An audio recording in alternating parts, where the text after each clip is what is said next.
Welcome to Hood Champion Boxing Sports. Okay. Well, we're live now, and it takes a while for people to get on here, but my goal is to go live Monday through Friday from 11:30 to 1. And in doing so, it gives everyone an opportunity to get on here. We're calling this the Power Hour. Spelling hour, O-U-R, because this is where I want to talk about all the things. So, whatever comes up, we can discuss it right here. So I see we got the thing is you get somebody who jumps on, then they jump off, which is all good. Until we get this going and getting and being consistent, it could probably take a little while to get, people to realize that there's something going on, Central Standard Time during like a lunch hour, where it gives people a chance to either listen in or jump on and, have a healthy dialogue to just talk about boxing. And we'll wait and see if we get some people to jump on. A couple things I want to talk about is definitely the heavyweight division and what's going on. A little bit about Joe Joyce and the direction he's going, about what happened with Chris Eubank Jr. Because, man, Chris Eubank Jr. makes you wonder. Makes you wonder what he's going to do next to get defeated like that. And then there was even some mention of somebody suspecting that there may have been some kind of foul play, some kind of cheating or something that may have taken place going into that fight or during the course of that fight, which I don't see there being any cheating at all. What's good, Hood Champ? What's going on, young elder? Thanks for joining the chat. My plan, man, is to do this Monday through Friday, probably around this time frame, 11:30 to 1. It's supposed to be a power hour, but we'll stay on a little bit longer because an hour really isn't enough. What's going on, Lee 66? We know an hour isn't enough time to talk about things, but an hour and a half isn't enough. But that's like the sweet spot for me to be able to do it every day, and I think to still have things to talk about in the coming days. So I got you two on here, and I'm glad you do. So something that got my attention, and it's just what's going on in the heavyweight division. I don't know if you guys are paying attention to it, but I know we got Lee 66 out there in the UK. I'm paying attention, and Joe Joyce, with his next fight against Zhang, but it seems like there could still be a possibility of, well, there's talks anyway. It sounds like it's locked in. Zhang and Joyce are locked in to fight. But it seems like Tyson Fury may still be, if he's not going to fight Usyk, trying to pull Joyce or trying to pull Francis Ngannou or someone else. But who do I got with Yarde and Bertabiev? Yeah, those guys fight this week. It depends on the fight that Yarde puts up. But I got Bertabiev, man. At some point he's gonna land, and what's Yarde gonna do? So for me, I'm kind of siding with Bertabiev, but I think with Yarde, we got to give him some credit and the way he's looked in his last couple fights. In addition to that, I think Yarde learned from that Kovalev fight. A lot of people still talking about, oh, he got knocked out by Kovalev. Even me, I'll bring that up. He got knocked out with a jab. So I think he's done things to improve his skill set and to give himself the best chance of winning, because we know Yarde is in shape. Yarde can fight. Yarde is extremely powerful. But the other thing that I think hurt Yarde is kind of like what hurts Dillian White, what hurts Deontay Wilder. Yarde, Wilder, Dillian White, they didn't start fighting at 6 years old. I don't know if you guys, realize that. Those guys didn't start fighting when they were little kids. They picked it up later in life. And they've done quite well. But the problem with someone who comes into a sport late, unless they're just these freak-type athletes, right? They can go all the way to the top. They can become champions. They can become undisputed. I'm not saying it's impossible, but there's muscle memory and things that those guys, they just don't have the same way as someone who's been doing it since they've been a kid. And when you look at Beterbiev and Yarde, right? When you just look at them aesthetically, you think Yarde is just going to get in there and destroy everyone. But then you say, let's get rid of the physical appearance. Let me put the microphone in front of me. I apologize, right? Let's get rid of the physical appearance. Forget that. Same as Eubank. Absolutely, absolutely. But let's just get rid of the physical appearance of Yarde and Beterbiev and say, let's look at what matters, really. Because we know muscles don't matter, right? All that, the mean face, none of that matters when you get in the ring. And let's look at, on paper, the amateur pedigree, the type of exposure, the accomplishments at an amateur level, the type of competition they face at an amateur level, all the different styles that were faced. Yarde doesn't have that. Beterbiev has that. And Beterbiev has fought a lot of guys at the amateur level who are now top pro boxers. So when you just bring that full circle, there's no surprise that when you watch a guy like Beterbiev who looks, yep, Hopkins was another one. Hopkins had messed around in as a teenager, nothing serious, but he had kind of messing around in the gyms a little bit, was more street fighter, getting in trouble. But he went to prison, but he did have some experience. But when he went to prison, that's where Hopkins really dedicated himself because he knew he didn't have an outlet. And he really gave 100%. What's up, Chinchilla? Thanks for joining the chat. We're just talking right now about Yarde and Beterbiev and who we think is going to win with Beterbiev and Yarde. And just to catch you up, I was just talking about how Yarde didn't have an opportunity to have the amateur experience like guys like Beterbiev. And then we're talking about Wilder not having that experience as well, Eubank Jr. not having that experience as well, and then Hopkins. So that's what the topic is right now. But I think when you look at Beterbiev, he looks so simple in the ring. He just basically looks like he's all power. But there's little things that he does. He has little nuances that an untrained eye can't pick up on. And even me, I don't have the same lens as someone who's boxed professionally. You know what I'm saying?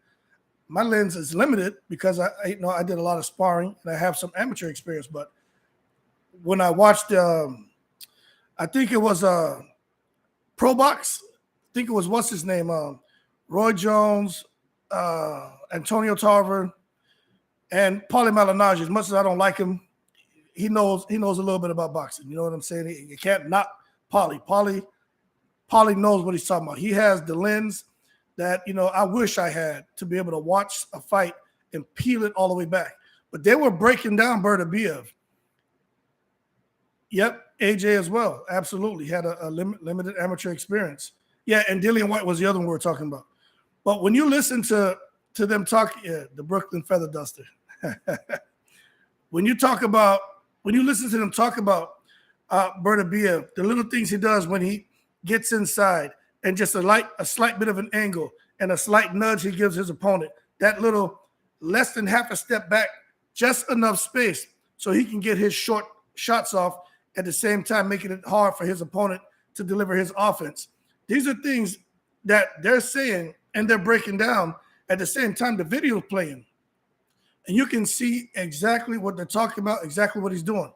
Beterbiev he's inside with you, and then he's turning you the way he wants. But by him sometimes the shot's not even hard. It's just to get you out of position to set a trap, and then he explodes on you. So in my opinion, Beterbiev and Yarde, I think those are things that Yarde's going to come across in the fight if he can't discourage Beterbiev, and it could be all downhill. Now, what do you guys think about Eubank Jr. saying he didn't get knocked down? The second knockdown wasn't a knockdown, that he tripped. Did you guys see that? He said he tripped. He said he didn't get knocked down. He came out, he was throwing punches, and he tripped. You guys think Eubank Jr. tripped? Do you think Eubank Jr. actually got knocked down that second time? I think they should have stopped the fight after the first knockdown, but, it is what it is.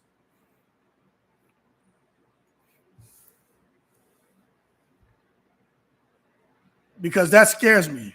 Yeah, absolutely, right? That scares me that you can have him being a bit delusional about the fight and thinking that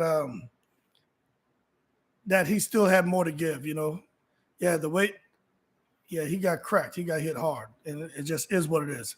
There was no coming back from that at all. And the referee should have stopped it after the first knockdown. He was hurt. And then as soon as Liam Smith came out, one shot, and that was it, man.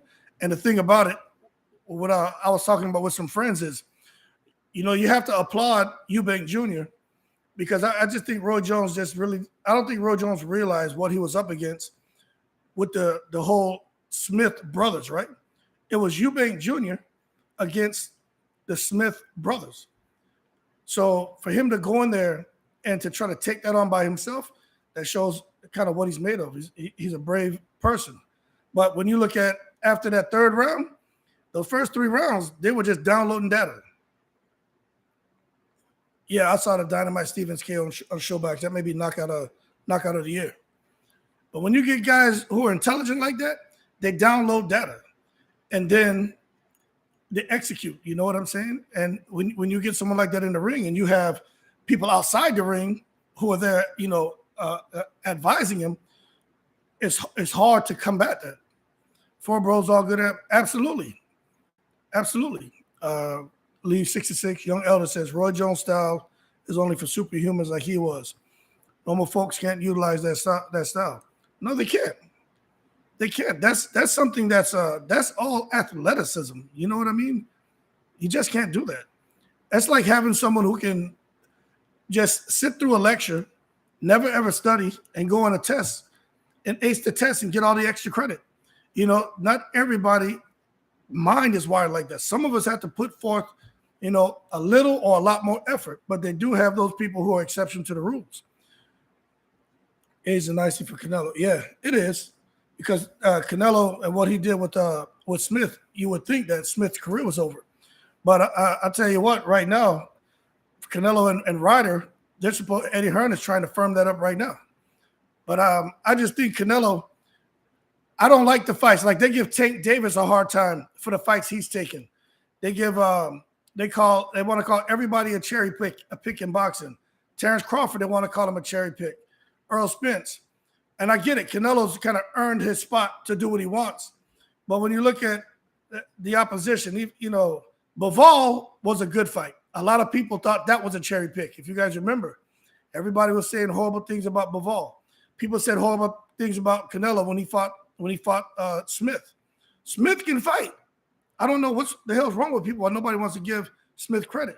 But again, Canelo going against this guy Ryder, and then later this year trying to get back in with Bivol, I just think the Ryder fight to me is a waste of time, in my opinion. And I think if we're gonna give Tank, if we're gonna stress Tank out and stress these other fighters out about the fights they're taking, well, to me we should give Canelo a little bit more stress. But then again, he can't really pick and choose. You got Eddie Hearn is over there using Canelo, paying him good money, but at the same time using his name. Yeah, nobody wants to see the Ryder fight. Nobody wants to see. That's Eddie Hearn. He has Canelo in a good space, and now he wants to take Canelo and take his fighters and pair them up with him to give them an opportunity, which does two things. One, and the number one priority for Eddie Hearn is to put money in his pocket. And then secondly, it does help to elevate their profiles. They can say they fought an all-time great. But I think it's frustrating that Okolie and Eddie Hearn had that fallout. Like that, I think that's frustrating because I think Okolie would have. I don't know how far he could get down and weight, but we know Canelo's willing to come up.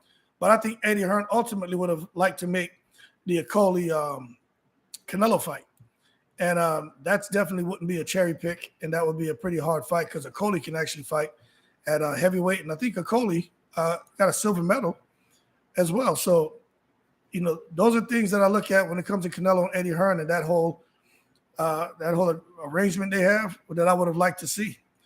But going forward, I just think Canelo's kind of running out of options. At some point, he's got to fight a Caleb Plant at 160. At some point, he has to fight Benavidez. And I know Benavidez and Caleb Plant right now, they're fighting for that mandatory position to Canelo at 168. But I'm just not sure Canelo's going to want to do that, because he does what he wants. The sanction bodies, they're not really putting that much pressure on him. Then you got Jermell Charlo out here talking, but the fight I'm going to be watching is Jamal Charlo and Caleb Plant. I mean, not Jamal, David Benavidez and Caleb Plant. I'm going to be watching that fight. I want to see what happens in that fight, and if they're really going to make one of those guys and Canelo fight. But what I can tell you is we know Eddie Hearn is already looking to keep Canelo occupied this year with his 2 fights. The one against Ryder, and then later this year, having Canelo fight, hopefully, Bivol. But Bivol's not trying to do that. Bivol wants legacy. Bivol doesn't want to waste time with Canelo anymore. You know, unless the money is just really, really good. But Bivol doesn't want to come down to 168 from 175 where he's comfortable. He doesn't want to do that. He doesn't want to end up like Eubank Jr., you know, stripping. You look at Bivol, you look at these fighters' physiques, you know, not many of them there's no wiggle room on weight. Like the type of weight cuts they're putting themselves through to get to their weight class is very hard on them. Imagine stripping another 5, 6, 7 pounds off. That's extremely dangerous. You know, we talk about weight cuts. You know, Chinchilla said, I think the second Bivol fight will look the same as the first. I agree with you. I think it will look the same, especially if it's at 175. But we talk a lot about the weight cuts. And you look at, we talk about, you know, the Devin Haney's, the Earl Spence's, and, you know, just anyone in boxing who's cutting weight down, right? Look at what it does to them, man. We talk about how there's just no water, the brain and the water around the brain, you know, is not as much of what's normally there. That's what, you know, results in these guys getting those concussions. One shot, a shot that they can normally take in sparring, a shot they can normally take, you know, when they're not actually getting ready for a fight, because they have that water there to kind of support the brain and to help with absorb the resistance from the internal organs being jeopardized and compromised. You know what I'm saying? Chicken talk. What's going on, man? Right now we're talking about the weight cuts, and we're talking about Bivol and Canelo, and how a lot of people don't want to see Canelo and Ryder. Nobody wants to see Canelo and Ryder. You know what I'm saying? But we're talking about Bivol and how they're trying to make him come down to 175. Chinchilla says weight cut severely hurt Eubank Jr. and figure in the UFC. Yeah, that, you know what, man? I'm glad you said that. Those images, I'm gonna take I already did one on Eubank Jr., but I'm gonna take the image of Eubank Jr. and that image of the UFC fighter. I think it's Figueroa. I know who you're talking about because I put his video up as well and put them side by side. You know that you just can't get into a fight, man, and expect to perform to an optimal level being in that condition, man. You just can't do it. You know, it's ridiculous. Look, Eubank Jr. I've never seen him hurt in a fight. You know, I've never seen him hurt in a fight. What I have seen is him, you know, cut weight and brag about being able to beat people at 50% and give the notion that maybe he is going to put forth a half-hearted effort in training camp. Now, I know it's all gamesmanship. It's all mind games. But you get in the ring now, and he definitely looked 50% of what we know him for. And that's dangerous. And now they're talking about the immediate rematch. And what's scary to me is Liam Smith is saying that he has no problem fighting him next. But Liam Smith recognizes that Kell Brook is a big fight, a big money fight out there in the UK, and he's entertaining it. But what's even more concerning and alarming, like it's like the damn, you know, alarm red. You know, I'm retired military. Alarm red. You know what I'm saying? Mop level 4. Put on all your Kim gear. When Roy Jones comes out and says that Eubank Jr. Going into the Liam Smith rematch at 160 is the weight for Eubank Jr. And now you guys tell me, but to me, that's a foul to have someone on your team like Roy Jones, who knows what you put yourself through to get that weight off you for Conor Benn, and then to come back and to still fight at 160 a few months later. Look at how he performed. He's never looked that horrible. And I get it. Roy Jones has him fighting in a style that doesn't suit Eubank Jr., and that had a lot to do with it too. But the first shot that hit him, it was like an uppercut, right? It was not the first, it was 2 uppercuts, but that first one, he was standing tall, he went straight back. The second uppercut hit him, and you see in the replay, his eyes were gone. And then the hook just cleaned him up. But when Roy Jones is saying that that he should continue fighting at 160, he thinks 160 is his weight. Well, maybe 160 is his weight, but against average level opponents. And that's how I see it. I don't think 160 is Eubank Jr.'s weight. But the sad thing is, what's Eubank Jr. going to do at 168? This guy in the UFC, the same thing. What's he going to do if he bubbles up in weight? Everyone's trying to gain an advantage, but it's not worth your life. You know what I'm saying? It's not worth your life. It's absolutely crazy. So that's my 2 cents on Eubank Jr. and Roy Jones. They need to figure it out. But surprisingly enough to me, Roy Jones Jr. has come out because, he was talking. It was supposed to be him and AJ may hook up. He may train him, but we know AJ's going with Derrick James. Roy Jones Jr. is saying that he really thinks that Derrick James can get AJ to apply pressure. And AJ needs to get back to applying pressure. He needs to get back to using his intelligence and his size and coming in behind the jab. That's what he needs to get back to. That's like one-on-one stuff, man. When you think about Vernon Forrest and Shane Mosley when they fought, you know what I'm saying? Look at that. Shane Mosley was supposed to come in and shut Vernon Forrest down. Vernon Forrest was bigger, longer. Some say he may have been stronger, right? Same thing with Anthony Joshua. He's going to have the advantages going into most fights at heavyweight is because of his size. But coming behind that jab, neutralizes opponents, man. And that's all it takes. At least 66. Salvador Sanchez, of course, man. Same thing. But Derrick James, I think what Derrick James is going to do, he's not going to teach Anthony Joshua to get super small and get into the shell and then try to slip and come inside. No, he's going to have him like Earl. Everything is going to be behind the jab. This thing is glitching. I apologize, right? But everything's going to be behind the jab. And if he can do that, if he can get him to do that, then I think AJ, man, I really think AJ can get back to the top of the heavyweight division. I do. I think the only person that can really give AJ some problems while he's with Derrick James is not Tyson Fury. Don't get me wrong, Tyson Fury is a bad boy. But I think the only person who would give AJ some serious problems now that he's with Derrick James, the only person, man, I think is Deontay Wilder. And it's not because I'm biased. Tyson Fury is a better boxer, but if Derrick James can take AJ and evolve him to kind of like what he did with Jermell Charlo. I'm not going to say Earl Spence because Earl Spence was always with Derrick James. I'm not going to say, I would say Frank Martin because Frank Martin wasn't always with Derrick James. Derrick James took, I would say, great fight, good. They were better than good. They were great fighters, and he made them exemplary.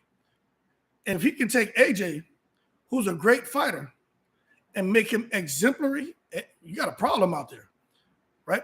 You look at Frank Martin. A lot of people don't even talk about Frank Martin. I think Frank Martin is still kind of underneath the radar. He's on our radar because we watch boxing, but Frank Martin is a problem. That 135 division is on fire. But I think Frank Martin gives a lot of people a problem. Chinchilla says, do you think Derrick will put up with AJ's attitude? I don't. I think he'll end up having a confrontation with him. Now, you guys know confrontation doesn't always have to be bad. You know what I'm saying? But it's necessary at times. And down there in Derrick James's camp, they come out there and work. No one's going to cater to Anthony Joshua. I'm not trying to be harsh when I say this. I think you guys will understand. He's a nobody right now. You know what I mean? Anthony Joshua is just there in the breeze. Yeah, he's a big name. Anyone he fights, he can still make a lot of money. But in a sense, when we're talking about as far as what Derrick James has in his camp, Earl Spence, unified. Jamal, undisputed. Frank Martin, on the cusp. If he was to fight Devin Haney next, could probably beat Devin Haney. So AJ can't come in there, a guy who's really, compared to those guys in the position they're in, when you take away the fact that AJ can generate a lot of money, but just what he brings to the table, he's kind of in the breeze. I don't think so. But I think Derrick James isn't going to try to belittle him. He's not going to try to make him feel small. Derrick James knows AJ is a superstar. AJ he's at a point where boxers wish they can get to. And I think Derrick James, if you listen to him talk, right, his tone, it's the same. No inflections in his voice. And AJ needs someone like that who can talk to him almost like it's more than a mentor, it seems to me, with AJ. It seems like he needs more than just someone who can be a good mentor, almost like the mentor / friend / father figure. But I think Derrick James has a perfect approach to things when it comes to his fighters. I think I was watching when did you guys remember when Kenny Porter was trying to fight Derrick James? Did you guys see that? I don't know if you guys saw that. Kenny Porter tried to fight Derrick James. And Derrick James, cool as a fan. And Derrick James used to fight professionally. He could fight. Cool as a fan, didn't get caught up in the drama. He wasn't about that. And then you saw what Derrick James and just the way he missed that one. Yeah. Cool as a fan. So what that told me is he'd rather seek conflict resolution, make it a win-win for everybody before sitting there and trying to take it to things that escalate and turn ugly. He'd rather contain it in-house and really work with the fighter. So I think he'll help AJ along. Lee 66, AJ's first Usyk fight, if you watch the ring walk, it was like he was walking into a nightclub. I know he was in trouble straight away. Yeah, we've had like 8 or 9, 10 people get on the chat, then they jump off. I think because they want to hear. I don't know what they want to hear, but we're gonna keep talking about this AJ stuff. Yeah, no, I agree.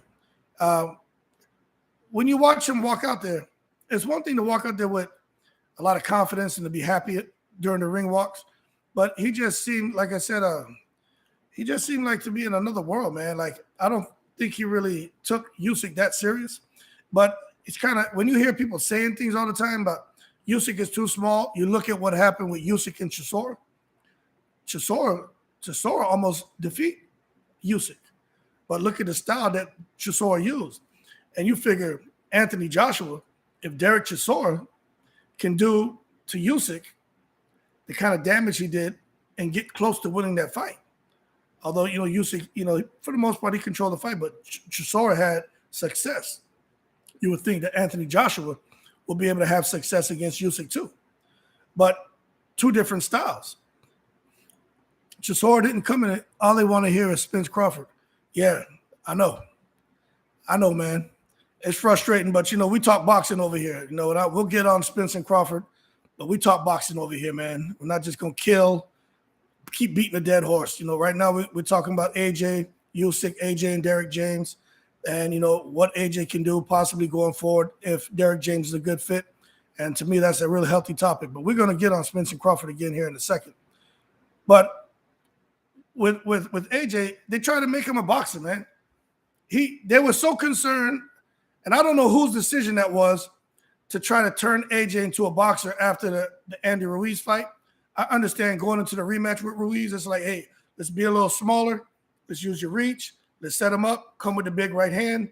He gets hurt, close the distance, your signature uppercut hook, and try to get the knockout there. Let's not stand there, hold our ground, and exchange with Ruiz, because that didn't work to our advantage in the first fight. So going into the Ruiz fight, I kind of understood the boxing.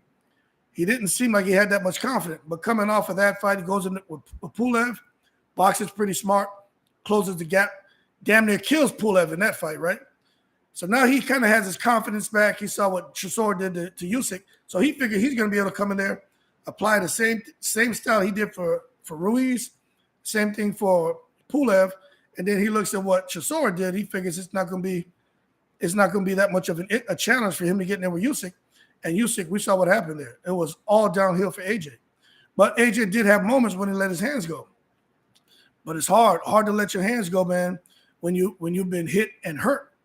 And I'm gonna lead 66. I'm gonna tell y'all something. I'm gonna give y'all a quick story, and I think you'll understand where I'm going with it. Lead 66 says 3 different trainers in as many years, not good. That's horrible. That's horrible. He should have never left McCracken, man. I think Eddie Hearn was behind that move. Why the hell would you leave McCracken? All the success you had. Now you get people saying, AJ, they were very strategic in his career, and they picked guys they knew he could beat. Listen, man, I don't quite agree with that. I don't quite agree with that. Okay, but I do think that they were very intelligent about their approach because of the type of platform they were trying to build with AJ. AJ needed to keep winning. You look at the type of endorsement deals he had. You know, AJ's face, you can go to almost any corner of the world and there was some kind of billboard or some kind of advertisement where you see AJ's face. So AJ's kind of was in a different realm compared to all the other boxers. So they had to make sure he kept winning, but they weren't putting him in there with necessarily tomato cans. You look at Joseph Parker, not really a tomato can. You look at Povetkin, a little bit advanced in his career, but not really a tomato can. He could fight. You know, Brazil, we can say what he wants, but at that moment in time, Brazil was on his way up.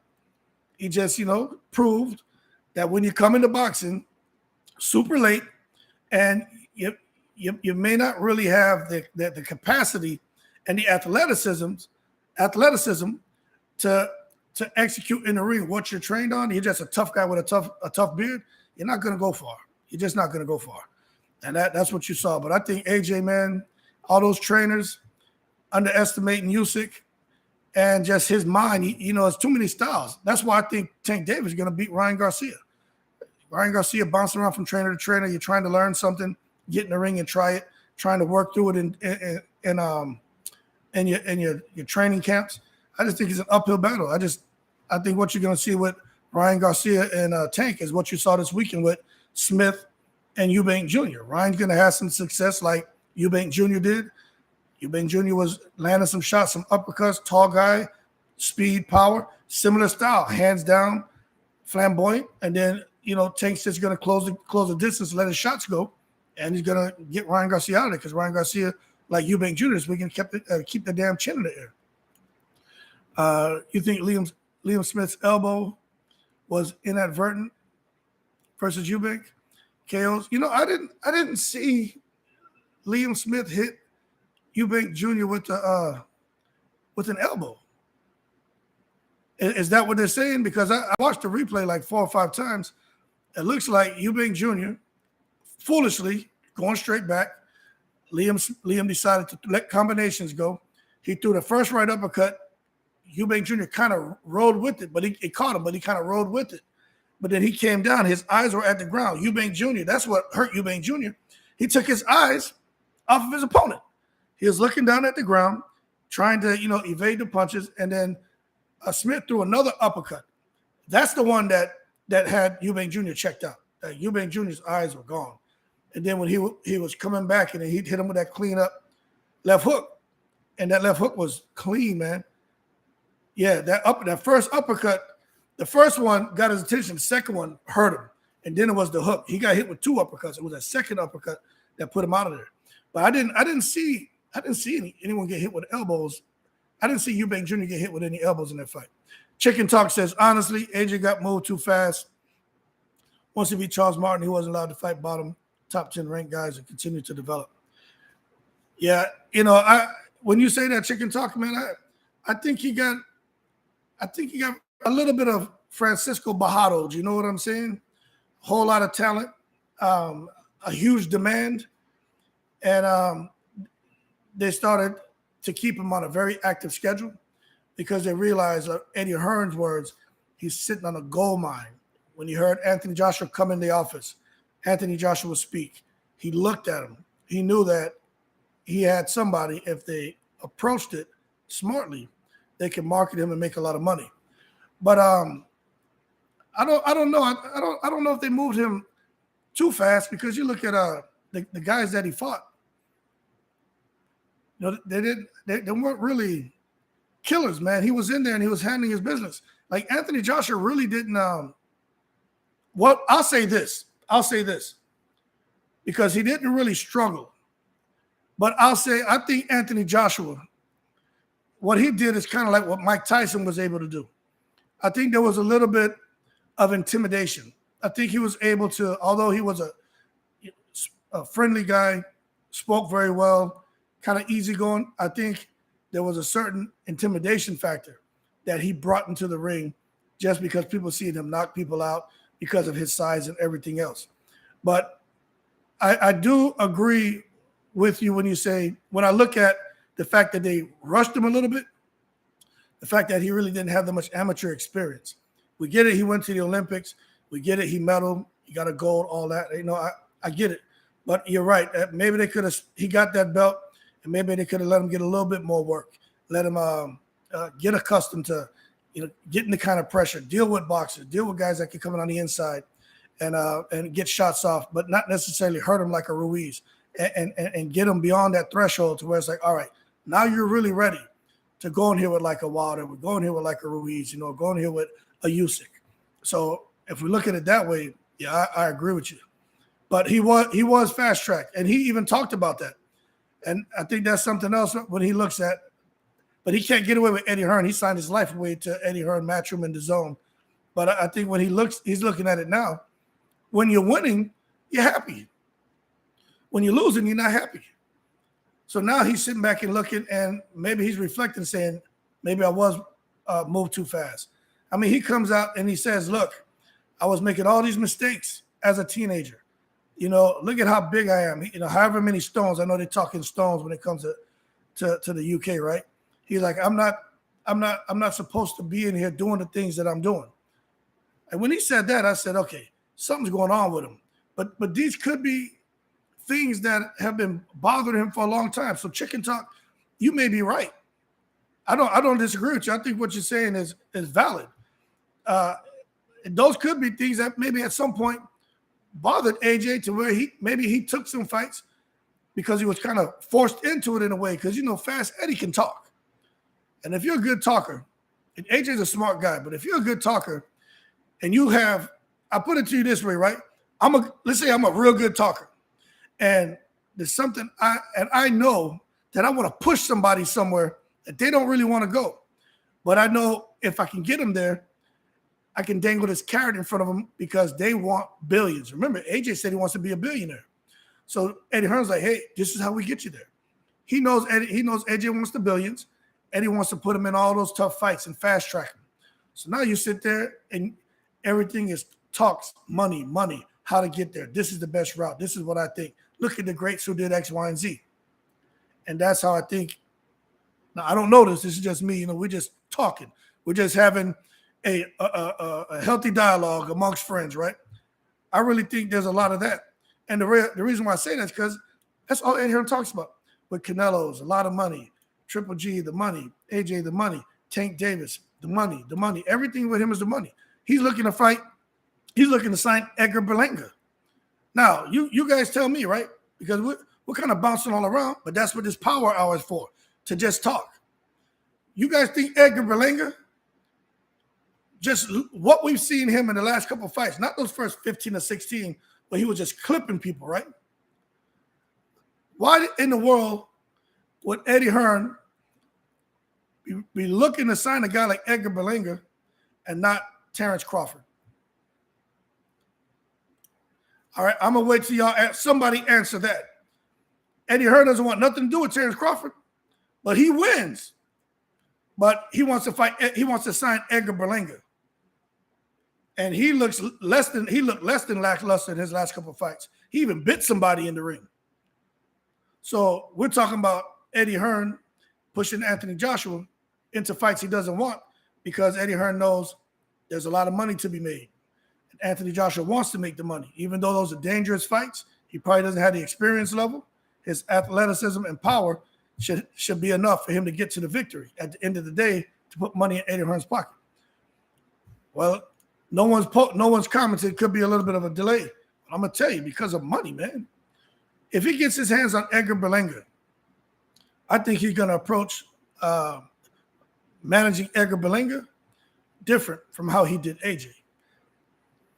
Because Berlanga is Puerto Rican, he can sell in New York. Also because Crawford wants too much money. There you go, man. Crawford wants a whole lot of money. You know, we all know the whole thing about Crawford can't sell pay-per-view and all that, man. It all boils down to money. Crawford's not marketable. I mean, I don't know about that. I just think if at this point, I don't know what they can do for Crawford anymore at this point. But Berlanga, there's an opportunity there. There's a market for him already. You see the Felix Trinidad's, right? You look at the little Calderons and those guys, and then, you know, of course, Miguel Cotto. Hey, that market, there's a huge void in that Puerto Rican market. Eddie Hearn knows that. Then you got Canelo over there. If Eddie Hearn could get his hands on Berlanga, you know what he's thinking about?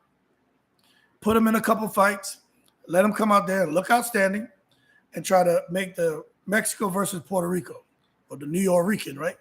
Make that fight. And I think Edgar Berlanga needs to be smart in his next move, because I think he left the nest too early, leaving Top Rank. I just don't think he should have left the nest that early. But at the same time, no one's gonna love you like you love yourself, and chances make champions, right? So I think he should take a chance. Chinchilla says, I saw Berlanga. He's not with Top Rank anymore. Has he changed his trainer? I don't know if he changed his trainer, but I know he's out of there. He left Top Rank.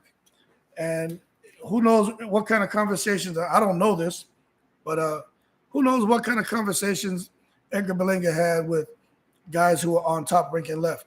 You know, he stays in Puerto Rico a lot. He's always there, back and forth, New York, Puerto Rico. Who knows, talking to Trinidad when he's there, talking to Cotto. He knows those guys. He's met those guys. Those guys are his idols. You know, Cotto went through the same thing. Who knows what kind of conversation they had that prompted his decision. You know what I'm saying? We don't know. But as far as his trainer, I don't know. I don't know if he has the same trainer. But he needs to get rid of that trainer. I'll tell you that. He had changed trainers. You know, he was with one trainer, and then he changed him to this new trainer that had him more being a boxer, kind of boxer puncher, but it didn't work out for him. You guys know that, right? He changed trainers already, but this new trainer, he's trying to get him to just be safe, because they're concerned about Berlanga's chin, saying he's chinny. So they want him to just box, be smart. But it goes back to like what we say all the time, man. You can't turn a lion into a pussycat. Edgar Berlanga is a lion, but you want him to be a pussycat because he got knocked down in a couple of fights. So now you want him to do something that doesn't come naturally. And that's why in his last couple of fights, to me, he didn't look like the Berlanga that a lot of us grew to admire. So he has to figure that out. He needs to figure it out sooner than later, because you can't be bouncing around like AJ 3-4 years, 3 different trainers. You know what I mean? You just can't do that. He has to figure it out right now, learn that trainer style, whoever he signs with, if he does sign with someone, and figure it out, get a couple fights, get comfortable, and then look to go into big fights. But if he hooks up with Eddie Hearn, good for him. He'll make some money. But I think Eddie Hearn, within a year, try to put him in with Canelo, and that could be suicide. Let's get through some of these comments. Yeah, yep. Chicken talk. We talked about Berlanga, Puerto Rican, Crawford wanting money. You know, Crawford's all about his money. He doesn't care about no more. I don't think Crawford cares about legacy. He just wants money now. He wants dough. Chinchilla. Saw Berlanga on top. Yep. Chicken talk. Ironically, Crawford was Top Rank's best ticket seller and got the highest TV ratings. Crawford is not one of the top 5 American sellers. Yep, those are facts right there, man. I think some people get that misconstrued. They just hear all the the negative talk about Terrence Crawford, and they think that even over there at Top Rank, he didn't bring anything to the table. Crawford brought a lot to the table. It's just the type of money that first there was what was contracted for him to receive. Bob Arum rolled the dice thinking that maybe he'd be able to make a bit more money on Terrence Crawford than what he realized he was able to do over the long term. So that's Bob Arum's fault. But at the end of the day, you know, he didn't want to. He said he was hemorrhaging money, and I tend to think maybe he did lose some money. But you can't say Terrence Crawford didn't bring something to the table. Just like Terrence Crawford can't say Bob Arum didn't help his career. And so there was a complimentary relationship there. It just didn't work out, and that's kind of what happens. But I just think it's foul that it ended up where Bob Arum said all these, the way he worded things about Terrence Crawford just really hurt his marketability and really hurt his opportunity to get anyone. Yep, you're worth as much as you can negotiate. Yep. I just think it hurt Terrence Crawford with just trying to move forward and do anything. Everybody was just afraid of him. And then now Crawford comes back, then he sues him. So, and that lawsuit is still ongoing. So I just don't like the way it ended. Let's see what we got here. Lee 66, like De La Hoya versus Vargas, Mexico versus Puerto Rico. That's Mexico versus Mexico, man. Two Mexican Americans. De La Hoya, you're talking about De La Hoya versus Trinidad. Yeah, they talk Lee 66, you're talking about De La Hoya versus Trinidad. Which De La Hoya, man, he played himself. He should have won that fight, man. I don't know what the hell De La Hoya. His coach was a good coach, but he told him the wrong thing. De La Hoya, he lost his right to complain. Stupid. He was beating Trinidad hands down. Then he went out there and did something foolish, man. Trying to run the rest of the last 4 rounds or whatever. Absolute madness. But De La Hoya and Vargas was a good fight. Just like I said, there's something in that damn left hand of De La Hoya. You see these guys, there's just something in those hands. And that damn De La Hoya left hand. It didn't even like he hit people that hard, but if he touched them, he short-circuited them. Chinchilla, that's why I asked. Okay, Chicken Talk. He and Danny Jacobs have the same trainer. He brought in another trainer to assist if he needs to let Rozier assist. He needs it. Yeah, absolutely. Absolutely, man. I'm glad you brought that up, Chicken Talk, because I talked about this in videos that I've done like months ago with Daniel Jacobs, another one of those guys. He looked horrible after he left Rozier. Horrible. And Berlanga, same thing. Looking horrible, man. I don't know why people think they need to leave Rozier because they have a little turbulence in a fight. Rozier had those guys looking like monsters. Even look at Derevinchenko. He didn't leave Rozier. And, Derevinchenko is known for being a great fighter. People respect Derevinchenko. Nobody is jumping at an opportunity to get in the ring with him. So they can say what the hell they want, man, about Rozier. But, yeah, that kind of, brings everything full circle on why Berlanga was more like a box first, defense. It was more like a defense first, offense second. That just doesn't work. You know what I'm saying? Not for lions and pit bulls like that. Maybe for a Chihuahua, some little teacup, little funny looking dog, but not those pit bulls, not those lions. You got to let them be what they are and destroy stuff, rip things apart. KO says if Berlanga's smart, he'll sign to the zone. PBC will ruin his career with David Benavidez. Yeah, I tell you what, no matter where Berlanga goes, he's going to have to work on himself. I don't know if y'all ever watch, get to Twitter, right? I'm trying to get on Twitter a little more, That's not really my thing, but I'm trying. But I get out there and I read some of the stuff he puts out there, man. He doesn't need to be on there. Like, he lets that stuff on Twitter mess with him. People, like, Twitter is the word. We talk about this in these chats sometimes. Twitter is the most toxic place. That's like, if you want to go somewhere to eat, right? I'd rather go and eat on YouTube or eat on Instagram or go to Facebook and eat. You go to Twitter, you can eat, but they're going to feed you a shit sandwich. Like, who wants to digest that? It's hard to digest the stuff they feed you on Twitter, man. Horrible. So Berlanga, he's on there. And, man, you got to get more active on Twitter. I'm trying, Chicken Talk, man. I'm trying. But Berlanga, he's got to work on himself, man. He really does. He's got to figure things out. He really does. Because he talks about he's always worried about people saying, you just got to go read up on his profile, man. That's going to be his downfall, worrying about things, man, and always posting nonsense. But he's young. I'm 47, so when I was younger, I didn't really worry about what too many people said about me, but I could understand. There were some things that probably would have got to me, and I definitely would have said something, I wasn't the nice guy that I am now. But I could understand he's young, man. It takes a while to look at Floyd Mayweather, man. It took a while to kind of outgrow some of that. Oh, I'm glad. I'm going to get to these comments. I'm going to tell you something about Floyd Mayweather. Floyd Mayweather, man, is corny. I'm going to tell you something he did. You may have saw it, but I'm going to tell you. You tell me what you think about it. I lost some respect for him, man, and I tend to think Tank Davis did the right thing leaving him. I'm going to tell you what he did. Let me get through these comments. Chinchilla. Frank Martin versus Pitbull Cruz would be fun. I picked Martin, but it would be an interesting fight. I think that fight is interesting. Frank Martin against Pitbull Cruz. But this is what I see happening in that fight, right? I think Martin looks like, well, let me say this. I noticed with Frank Martin, when he throws that left hand, it's like Deontay Wilder's right hand. Deontay Wilder can throw that right hand from any angle. He can throw it straight. He can throw it across his body. He can probably throw it from behind his back. And when he throws it, it's going to land most of the time. And he's going to hurt you. Frank Martin, when he was fighting Rivera, right? He just fought Rivera, right?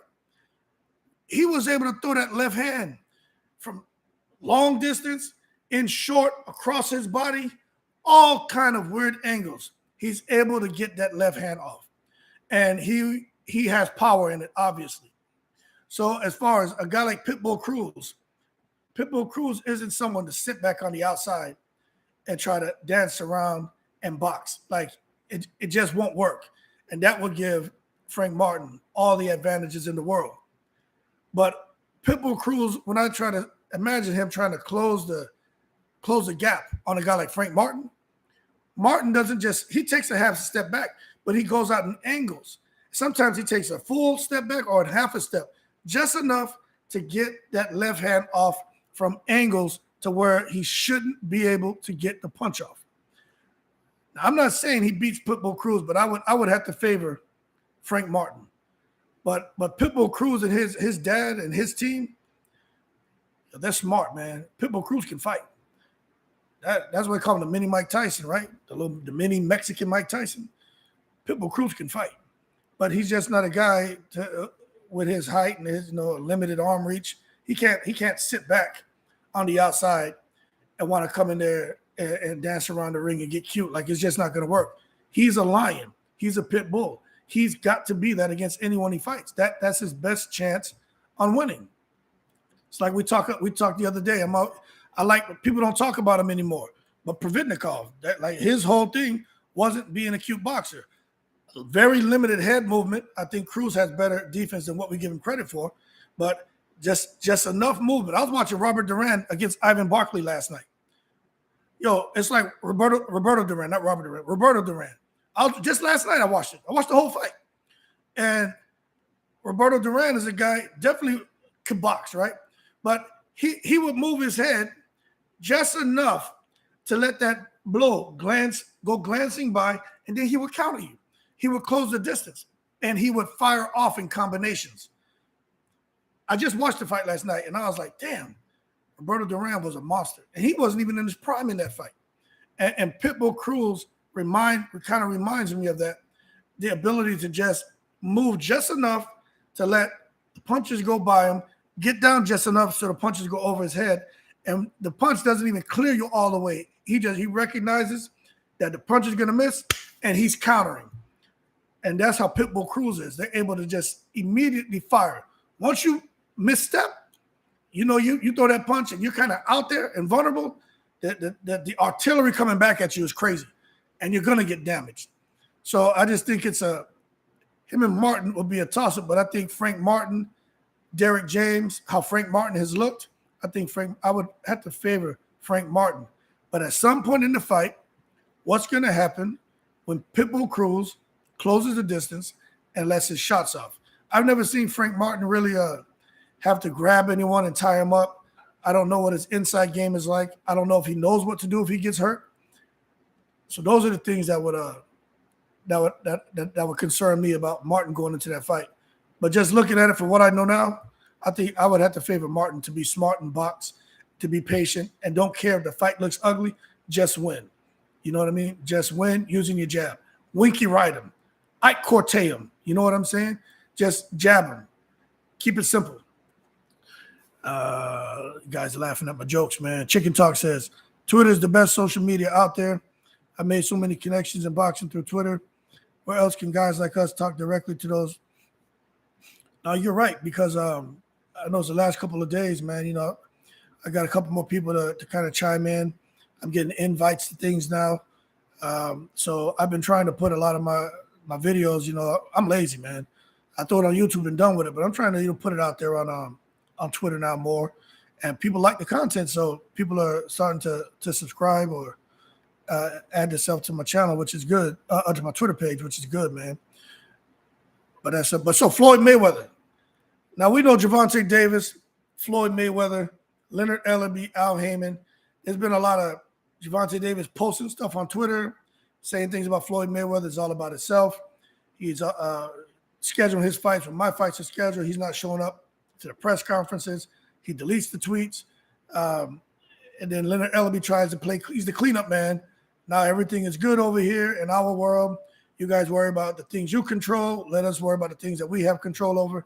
Everything's good over here at Mayweather Promotions. But then I watch a video. It's a clip, you know, because Mayweather has a fight coming up in maybe less than 2 months, right? And they have the cameraman there, and Mayweather's jogging. And he said, this is what he said, right? He said, you guys are just mad because I'm retired and I'm selling more pay-per-view and making more money than you on exhibitions. And then, you know, Mayweather's childish. He's like, you know, he's known for doing stupid stuff when the camera's in front of him. He keeps jogging. He tells the cameraman, shut the camera off. And I said, okay, we know Mayweather's really good at keeping his name relevant, keeping his name in the media. Now, when he does stuff like that,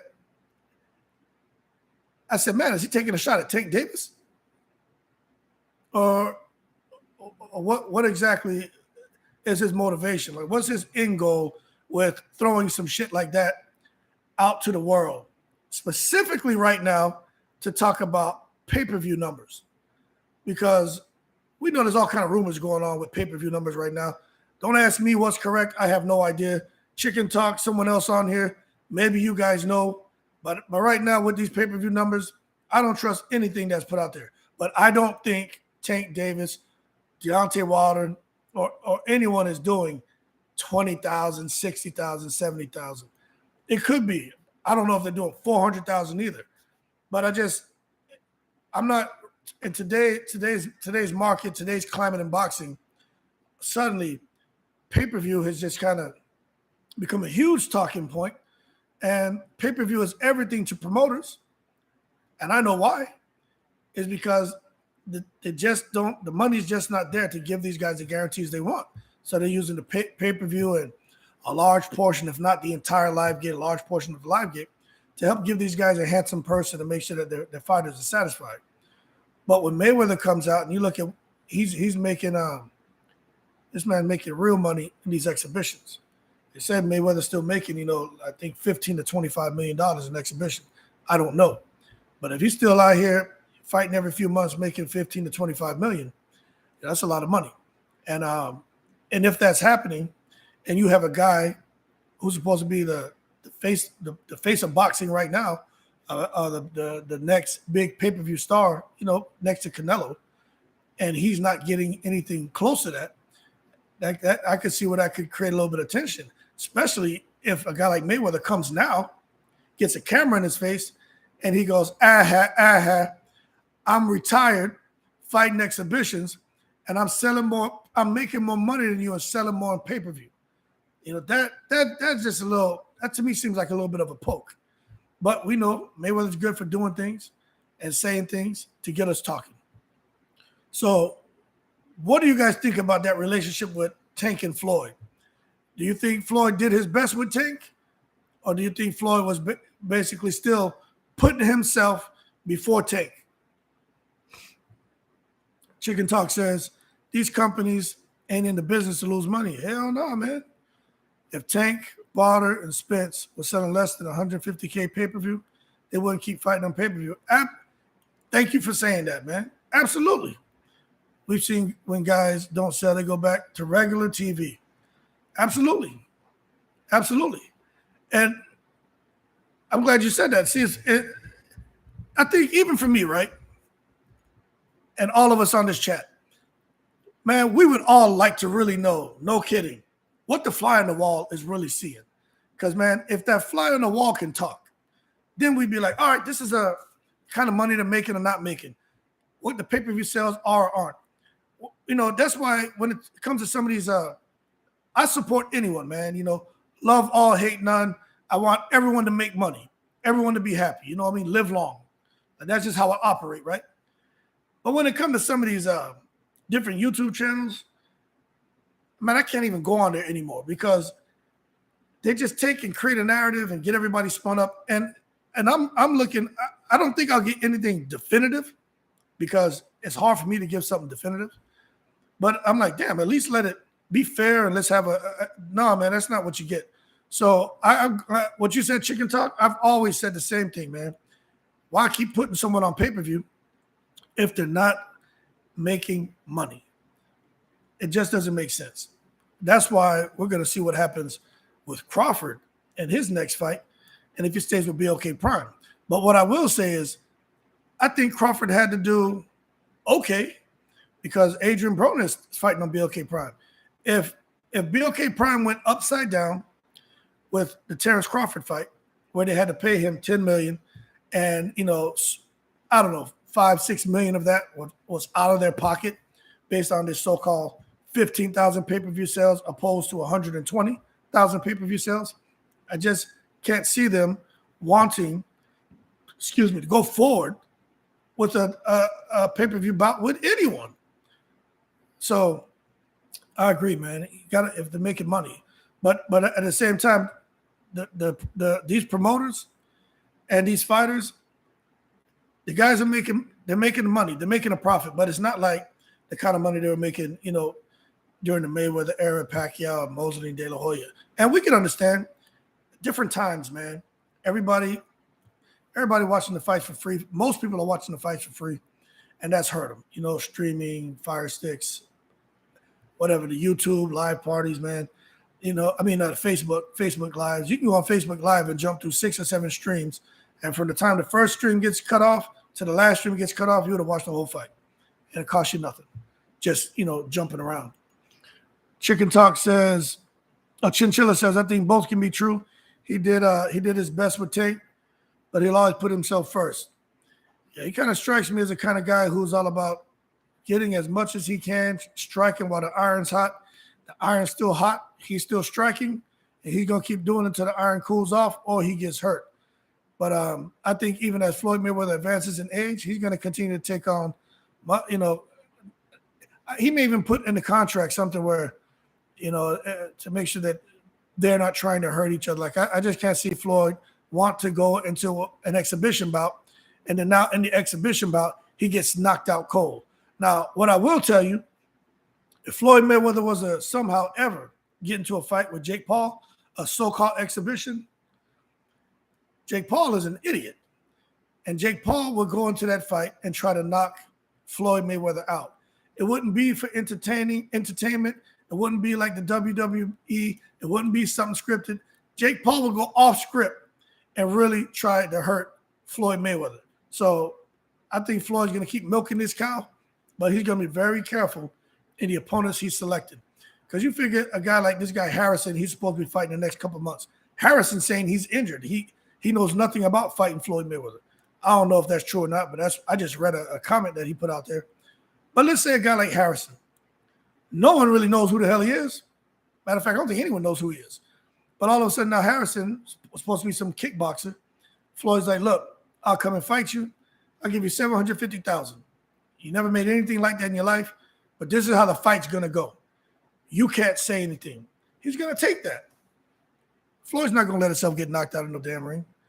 Now, Floyd and Pacquiao fighting, I don't think he can pull that crap with Pacquiao. That may have to be a no-kidding fight. Him and McGregor, I don't think he can pull that with McGregor because that'll be a no-kidding fight because McGregor and Floyd are back in talks about having another fight later this year. Lee 66, Tank is better away from Floyd. He just wanted limelight. You know, some people see it that way, man.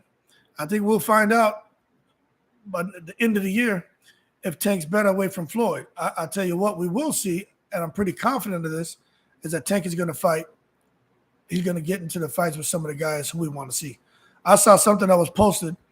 I didn't look at the video. I just saw it was posted on one of those channels, something about Tank fighting Gary Russell. I don't know how true that is. I couldn't find any articles on it.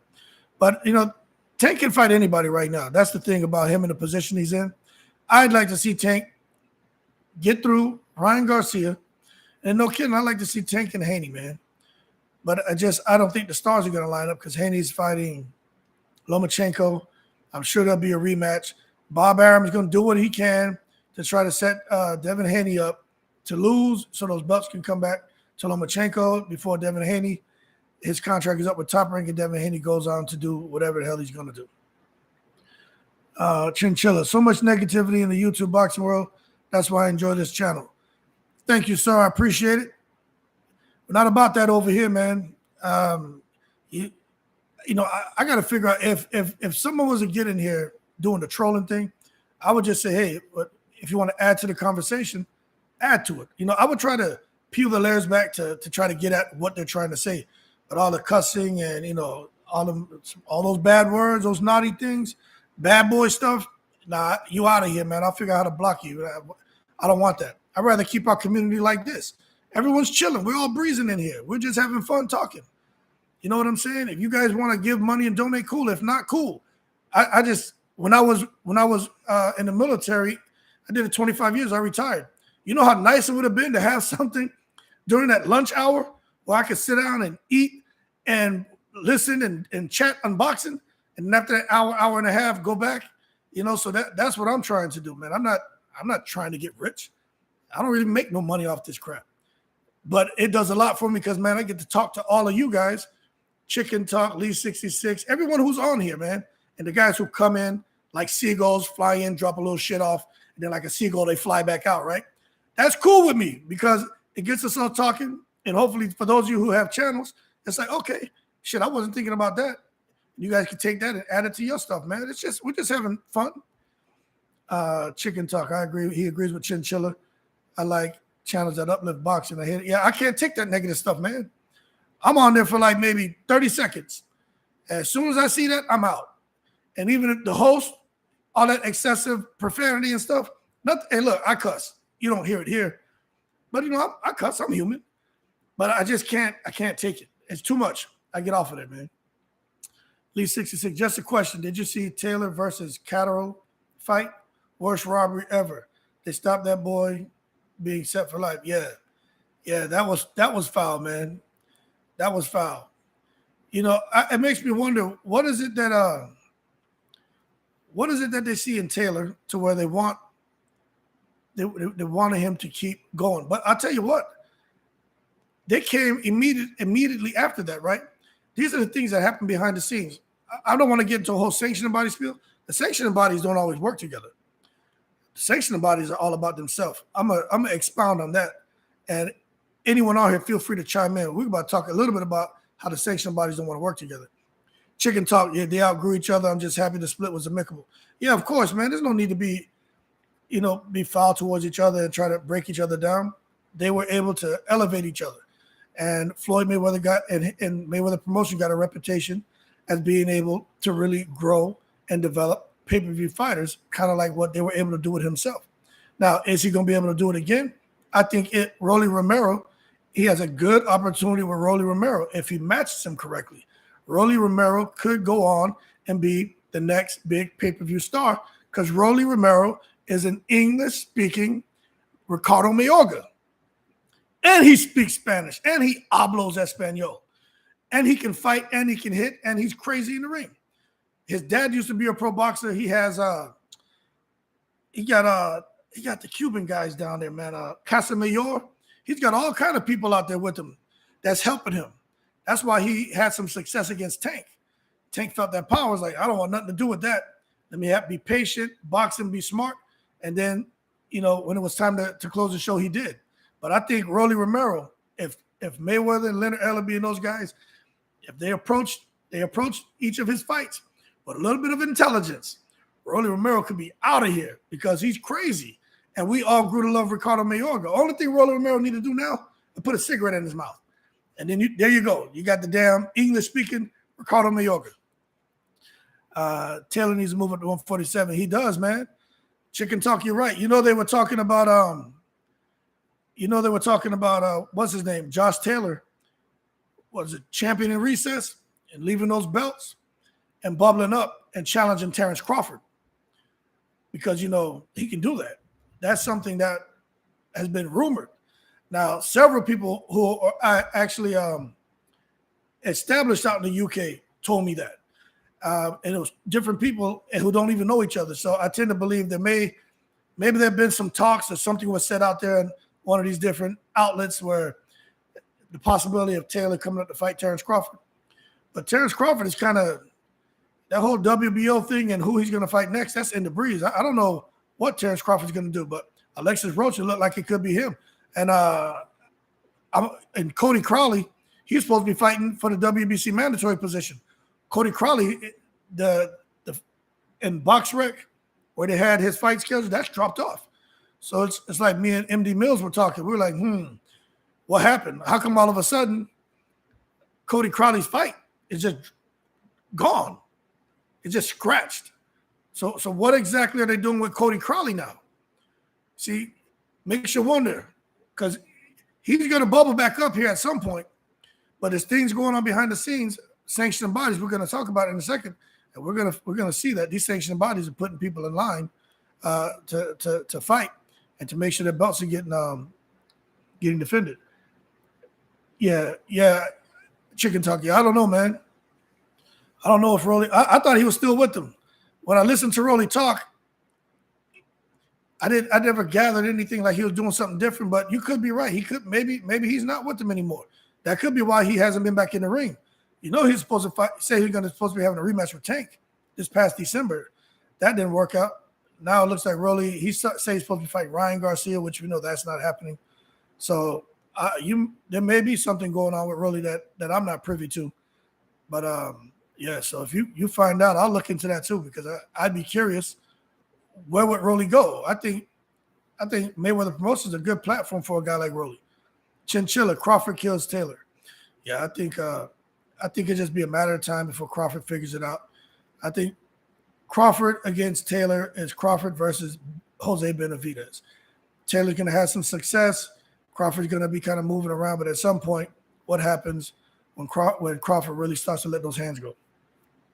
But we were talking about those sanctioning bodies. I think we were talking about the sanctioning bodies not working together, right?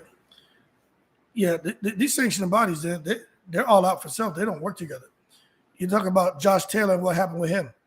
As soon as he beat the guy Catterall, right? All of a sudden, he's supposed to be going out here. Where's the Crawford at AT&T Stadium? Oscar tweeted Virgil versus Crawford at AT&T Stadium. Really? I got to go check that out. I saw something this morning about Virgil Ortiz fighting somebody as an interim fight. I read something this morning, and it got my attention. I don't know if it was Crawford. Virgil Ortiz was supposed to be fighting. Maybe that's what it was, but I did see something with Virgil Ortiz. But that'll be something if that's the case. But let me finish my thought. We'll come back to that. You saw what happened with Taylor. They forced him. The WBA tried to force him a mandatory on him to go to purse bid, knowing that he had another fight lined up. Like, you can't fight two people at the same time. You can't go and defend two different belts at the same time. So of course he wasn't going to deal with that purse bid crap where they were going to give him a couple $100,000. So the WBA knew that. Didn't want to go strip him. Man just came off of making a couple $1 million, man. And you want to come down and pay him $200,000. So these sanctioning bodies are foul. It's just like I keep talking about what's going on, Crawford and Spence and the undisputed. Those sanctioning bodies, man, let me tell you, they just want their belts back so they can give it to different people so those belts can continue getting defended, right? That's what they want. They're all about their money. Then you look at what the WBC, right? If you guys ever get a chance to go on their page and read their rules are crazy. but the WBC, blocking the undisputed bout taking place right now with Yardy and Bertabia, whoever wins that. They want to fight Bivol. Bivol wants to fight them, but they kill that. They're forcing Caleb Smith on their guys. At 168, you got Canelo down there, but he's not really, hasn't really been, out there defending those belts like he should either. So, it's all crap, man. It's just frustrating. But one person who's really about his business, about his legacy, about defending his belts is Devin Haney. People can say what they want about Devin Haney. Devin Haney is really about his business, man. He's not looking to duck nobody. Whoever's mandatory to throw on him, he's looking to entertain it and fight. But when you have so many belts, I just can't see Devin Haney and his dad. At some point, I can see them getting tired of paying all them sanctioning fees. That's a lot of money to pay off of your efforts. These guys getting paid off of your efforts. I think it's a little high. Chicken talk. Taylor dropped the belts that would have had him travel to America. He's banned from coming here. That's why he won't let his the Catterall fight go. That's why they won't let this Catterall fight go.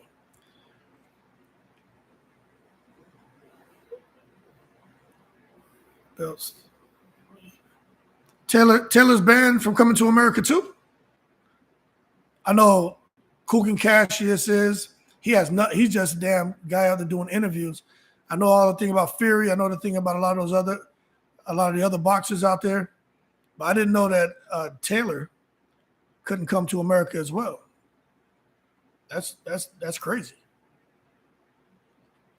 Why can't he come? They're saying he's connected to Kinahan as well. Damn. That's crazy. I didn't know that. I read maybe his name was on there. I read an article that listed a bunch of boxers out the UK.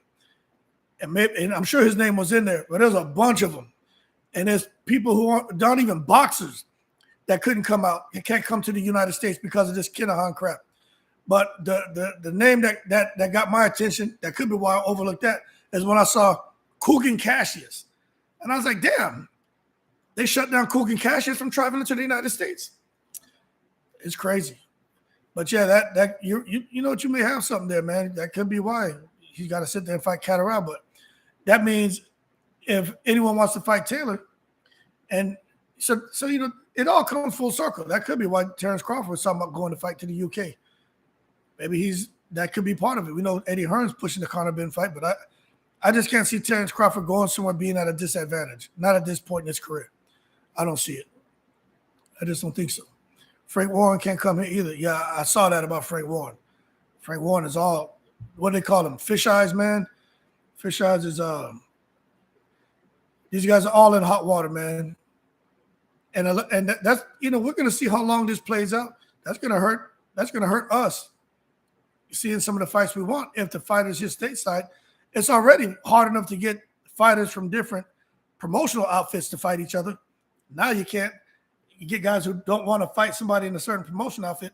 Now they don't want to go fight over in the UK, where there's a whole lot of money and great opposition. I'll tell you, someone who would jump at an opportunity to go over to the UK, and that could be where he ends up, is Jermaine Franklin against Anthony Joshua, since right now they're really pushing for Franklin to fight Anthony Joshua, more so than the Aussie fighter. So Jermaine Franklin may,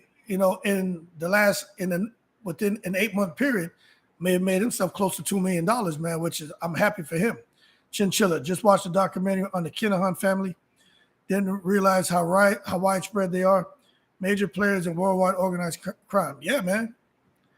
For people who, I think some people just don't even want to hear about Kinahan because of him, Fury, the Deontay Wilder, and the glove, costume, and people just feel like all that is just BS. Do your work. Understand what that Kinahan guy and the stuff he was doing before he even hooked up with Fury when it comes to organized crime and in boxing. And maybe some things that we've heard about him and how he was able to influence boxing, maybe it doesn't sound so far-fetched after you understand what this guy was up to. Maybe it doesn't sound so far-fetched. That's all I'm going to say, man. Because I sat back and did my homework. That's why I did that video. And I'm like, it just, where there's smoke, there's fire. That's all I'm going to say, man. Up there with the Mexican cartels and Sicilian mafia. Yeah. Horrible executions type murders and stuff they were doing, man. Yeah, Kinahan was in deep. It makes no sense for a guy like Bob Arum, for someone like Tyson Fury. But, I think Terrence Crawford was just collateral damage in that. He's just there with Bob and Bob with Kinahan. But it makes no sense for those guys to want to hook up with somebody like that. And for the person to say, well, look, that was my past life. I'm not like that anymore. Why, at the point you're at in your career, right? Bob Arum, his reputation, everything, Tyson Fury, what would you want to get, into business with somebody like that? So to me, I'm not sure, but I may have to do another video just solely on Kinahan and bring that to you guys, man, so you guys can understand what's going on. Now, Alexis Rocha is out here talking about how he's knocking on the door to challenging Crawford. That's the article that I read this morning, Chicken Talk. It was Alexis Rocha and talking about how he's right there on the cusp of getting ready to fight Terrence Crawford. He didn't say they had a date lined up. He was saying that, there are talks going on and how he's right there. But I wouldn't be surprised if Virgil Ortiz and Crawford, the fight's happening, because when we did this live chat last week, we said Terrence Crawford has an opportunity right now because of Amantis Stanionis. He won't be ready until supposedly the earliest is April. And Virgil Ortiz, when you look at the WBO rankings, Virgil Ortiz is the WBO international champion. Whatever the hell that is, right? But it's like, damn, they kept Virgil Ortiz at the number 1 spot. They didn't pull him out like what I figured they were going to do, pull him out and have him over in the WBA. But I understand he hasn't fought Stanionis yet, so he still holds his position. I get it. But I didn't think they would want to make that fight. But we said this is an opportunity for Crawford to go to Oscar and say, hey, look, let's have this fight in the interim. And I'm sure they'd be able to pull strings and make it happen. So if they just tweeted that, then there you go, man. Nobody should say nothing bad about Crawford anymore. So since we're talking about Terrence Crawford and Virgil Ortiz, everyone on here knows who Terrence Crawford is. I would hope everyone on here knows who Virgil Ortiz is. Do you guys think Terrence Crawford can beat Virgil Ortiz? Do you think Virgil Ortiz can beat Crawford? See, that's the real question. Because for those who don't want to give Virgil Ortiz a chance, I'm just saying, look at what he did to Maurice Hooker. Look what he did to Mean Machine. Virgil Ortiz can fight. Virgil Ortiz has been calling for that fight with Spence for a long time, both originating out of Dallas. Virgil Ortiz can fight, but he getting Terrence Crawford. That's a good opportunity for Virgil Ortiz because he may upset the apple cart. That's all I'm saying. Chicken Talk. They won't pull him until the actual fight. Yeah, absolutely. And the WBO could call the mandatory if Crawford doesn't have a fight lined up in April. Yep. Yeah, Crawford, man. They should call the mandatory on Crawford, man. Crawford should already – look, he's a free agent, right? Now, this is me. I don't know all the ins and outs of boxing, right? But if I take control of my career, because, I'm just one of those kind of guys, man. What do they call that, man? Like OCD? I can be a little OCD, right? But I'm a guy who likes what's that? I like knowing what's coming up. I'm always looking out, right? Always looking out long term, planning things out. It's called expectation management. But for my career, if I was Terrence Crawford, I would definitely want to say, okay, this is who I want to. These are the 3 fights for me this year, and kind of have some deals in place or have some communication going. So if someone wants to push a mandatory on me, I've already given them, this is my plan. Let's have this talk. I'm not going to wait to react. I'm going to be proactive when I go at the WBO. I'm not going to just sit here and react to what they throw at me. That's bad business, man. That's horrible. You have to be proactive. That's how you get ahead. Get ahead of the curve. You can't sit here and react. And what you see happening now is Terrence Crawford may be in a reactive stance where maybe he doesn't want to take that fight, but he has to. Now, I agree with you, Chicken Talk. And a lot of people, if they're fair, Virgil Ortiz is a problem. And stylistically, I would have liked to see Virgil Ortiz if the fight's really made between him and Crawford. But I would have liked to see him and Spence before him and Crawford, because that'll be a mashup, crash up. That'll be rock'em sock'em robots right there. But there's some intelligence behind those guys. They're not just going out there crashing into each other. There's some intelligence. But for Terrence Crawford, I think that could be it could be very interesting, and he knows that. Virgil Ortiz. But the thing that I would say this, and Chicken Talk and everyone else here in the chat, Virgil Ortiz had some issues with his health. So, we gotta watch that to see what happens once he starts cutting the weight and getting in shape and training. We got to make sure that we're not dealing with a Teofimo Lopez versus Camboso situation, where all of a sudden Teofimo, his heart was going to explode, or his lungs, or he was about to die in the ring. Some crap Teofimo was saying about his lungs, man. But anyway, yeah, I agree. Crawford, he doesn't take the initiative, man. He and his fans think everybody should be. Yeah, now that's not how it works.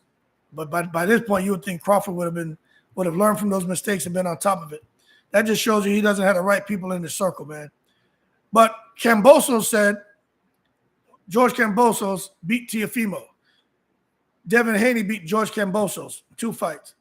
George Cambosos is coming out here kind of taking a shot at Tank Davis now. And he's saying that when Tank Davis starts to fight the elite, that right there is an insult.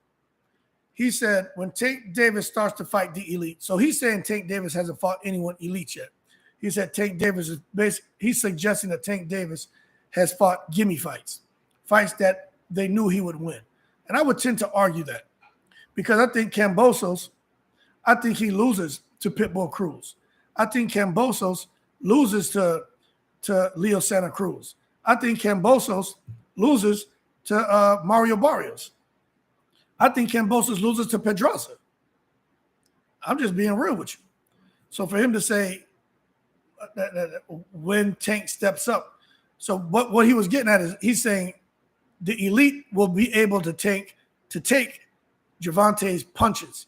He's saying the reason Gervonta Davis is able to get people out of there is because he's not fighting the best at the weight class, and as a result, they can't take Tank's punches. And for that, I'd say this Cambosos need to take a look at what the hell Tank was doing to Pitbull when he was 6 and 7 years old, 7 or 8. Look at that left hand that Tank had when he was like 7 years old, and then maybe reassess and follow up with me, and we can continue the conversation. Because that power that Tank has in that hand, it has nothing to do with the opponent in front of him. Anyone he hits, they go down. I think if Tank Davis hit Joe Joyce would get knocked out. And we know Joe Joyce has the best chin in the business. Joe Joyce like George Foreman, man. Chicken Talk says there's not much space in Tank, Devin, Shakir level of competition. Teofimo was the only one who separated himself from the pack.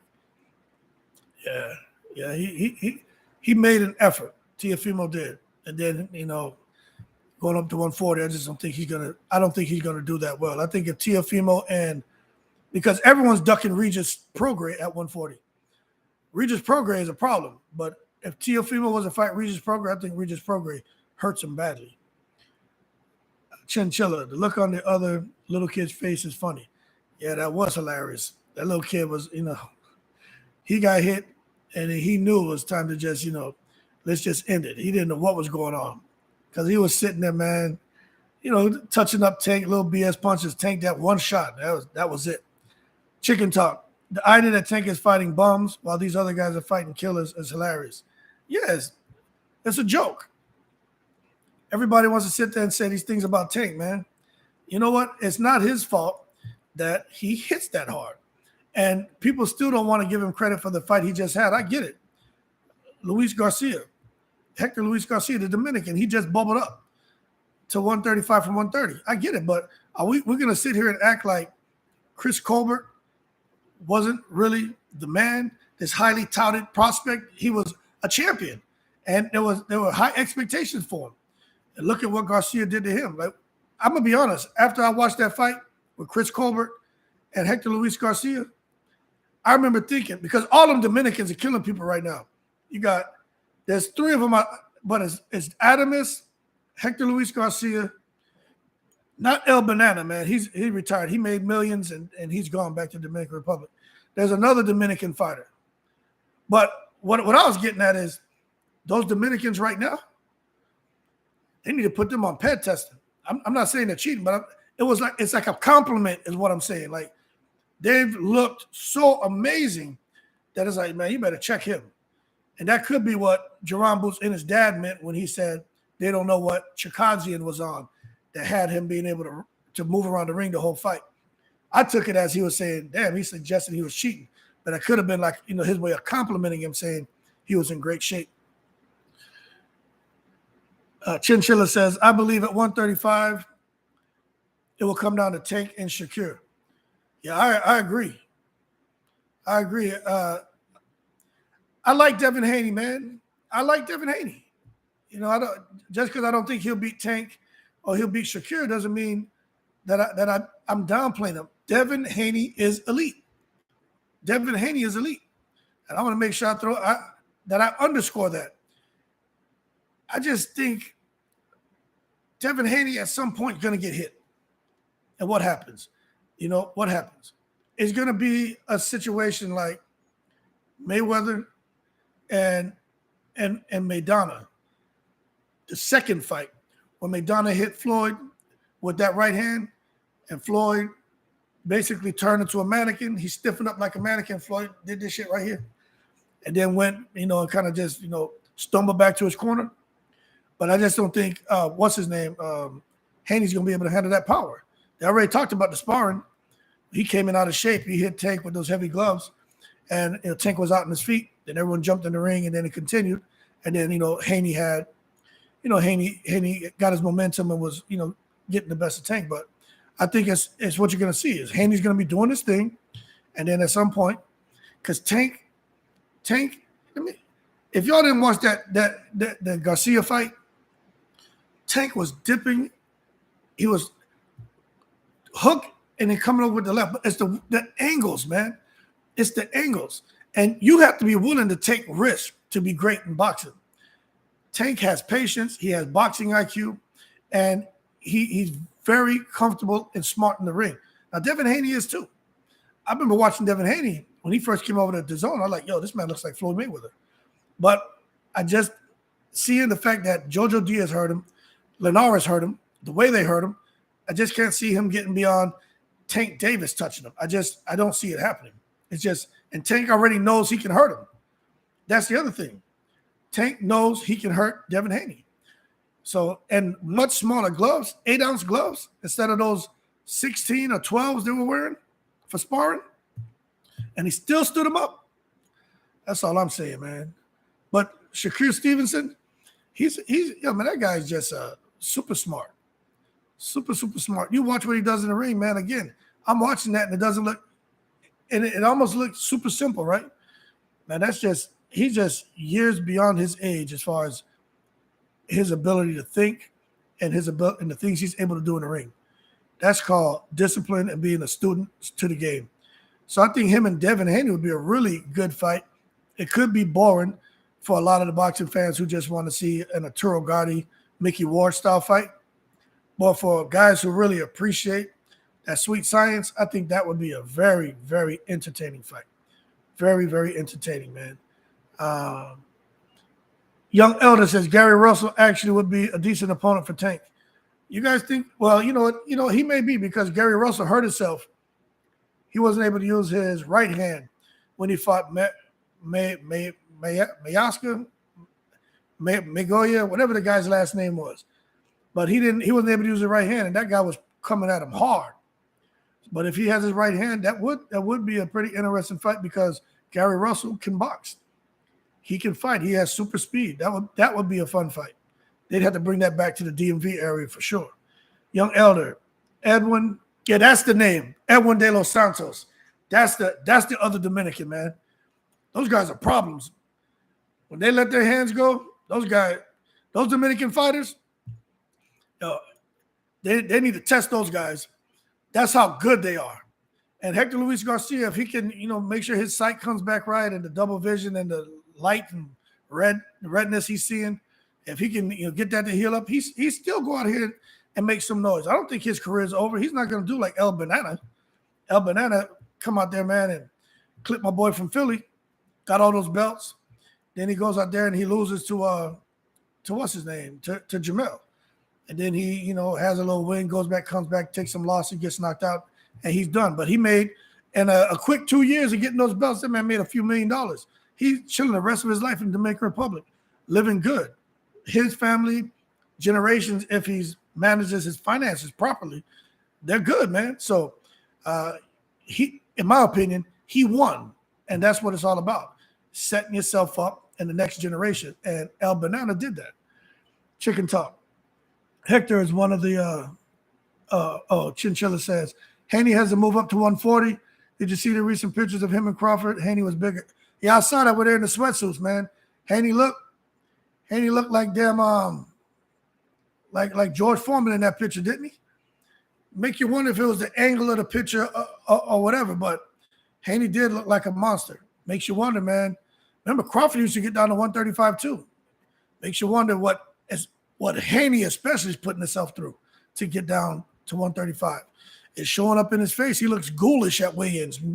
So he needs to go to 140. He probably need to go to 147, but 140 is probably the sweet spot for him. Chicken Talk. Hector is one of the most accomplished Dominicans. His amateur background rivals his peers. I know. A lot of people don't peel the layers back, but yeah, he had, I think he had over 300 amateur fights or something like that. He fought all over the world. All over the world. There's no secret to why he had some success against Tank Davis, and Tank Davis didn't just try to run in and overwhelm him, because when Hector was keeping that right hand down, he was just waiting for Tank to make a move, and then he's going to fire the left. He was waiting to counter, and he had success because his timing, everything. So you're right. That amateur pedigree and all of that experience, it showed up in the fight. He just got caught, and Tank hits hard. And, he wasn't the first one. I mean, out of 28 or 29 opponents, 26, 27 have been knocked out by Tank. So Hector Garcia shouldn't feel bad. He got hit by somebody who has a 91% KO ratio. It is what it is. Edward De Los Santos might be fighting a pit bull. Let me tell you, that's a fight. I want to see that fight. If they make that fight, that's one that, I'll probably do what's they call those fight parties. I'll probably go live and do a fight party on that, man. People need to really look up these names we're talking about, like Edwin De Los Santos. Just look at the highlights from his last fight. You'll understand why we're talking about him. Chicken Talk. Tank too explosive for Devin. Of course. When Devin moves up to 140, he's going to run to other guys just as strong as him and hits harder. Yeah, the weight bullying is going to stop immediately.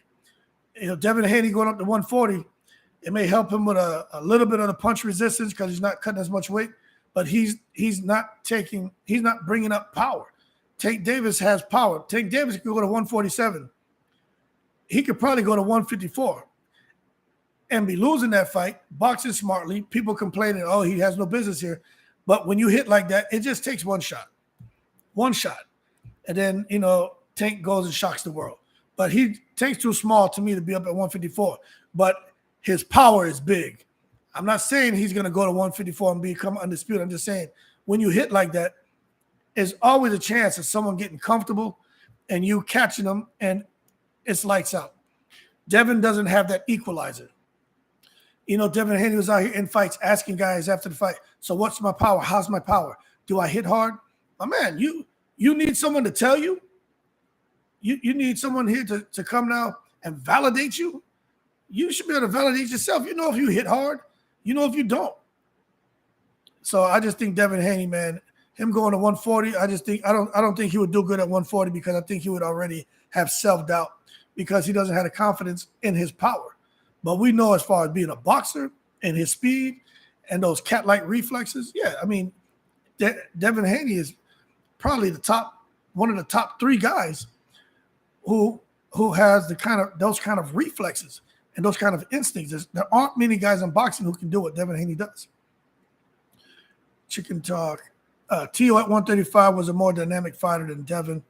And look what happened to him when he moved to 140 against guys like his size. Yeah, that's right. Teo is more dynamic in that power. And he just can't damage guys. He just can't do it. But the other thing about Teo is I think he's kind of getting away from technique. It looked like Teofimo is relying a lot more on his athleticism. You know, like he's so athletic, he's so talented that that's why I always say these fighters who have their fathers as trainers, never get rid of your father. At the end of the day, when you look back, it's not worth it. Shane Mosley, this man left his father and went over there with the guy, man, from Philly, Bernard Hopkins trainer, Nazir Richardson, right? Talking about he felt like his dad was just slowing down a little bit. And he wanted someone that could keep pushing him, who could keep up with him, right? Even Floyd Mayweather clowned him on the HBO 24/7 about him leaving his dad. I thought that was wrong. And then eventually he came back to his dad, but it had nothing to do with his dad. It's the fact that, sometimes you age overnight. But with Teofimo and his pop situation, I think his dad learned from that Kambosos fight, and he tells him some of the right stuff. I just think it'd be good for him to bring someone else in, a different set of eyes that can maybe seeing some things that his dad doesn't see. I just think that would really benefit him, man.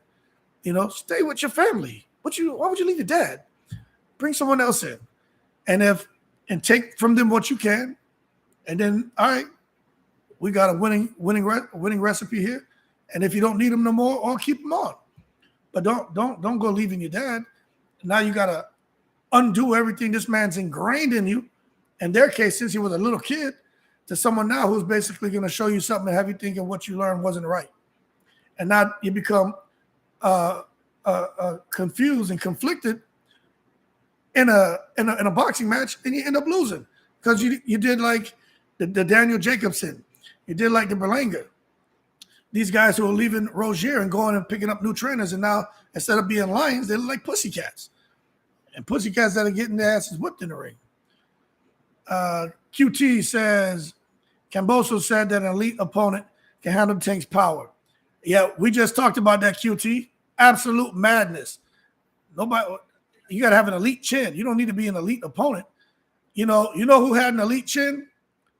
Glenn Johnson, the guy that knocked out Roy Jones Jr. and was up there fighting in the damn Super 6. He fought Tarver, fought Carl Frock. Carl Frock couldn't damage him. Carl Frock said that man was like an old piece of oak wood. And Carl Frock hits hard. That's an elite chin, not an elite opponent necessarily. That's an elite chin. Who the hell at 135 has an elite chin that could take what Tank is dishing out? Who at 140 has an elite chin that can take what Tank is dishing out? Kambosos is just a hater.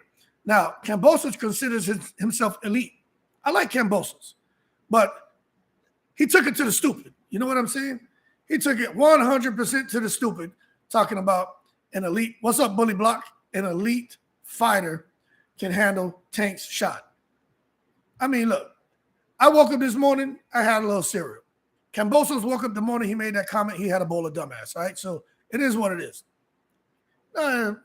Tank is different, man. You can't downplay the man's power. QT, don't think Shakur versus Tank happens. Don't think Tank can beat him. You don't think Tank can beat him? Hey, you know what? That's really a toss-up fight.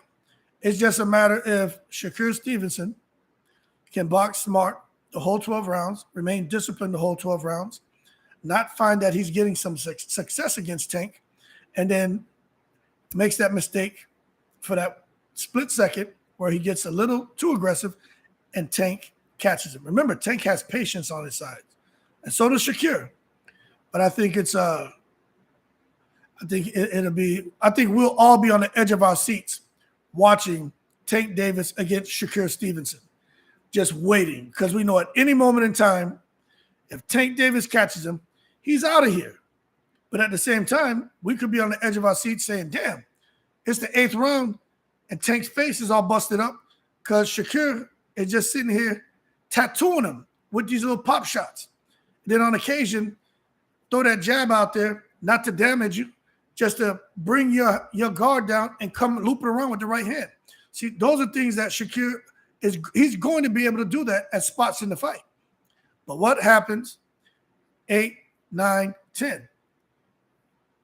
Meldrick Taylor, Julio Cesar Chavez, last 10 seconds, 15 seconds of the fight.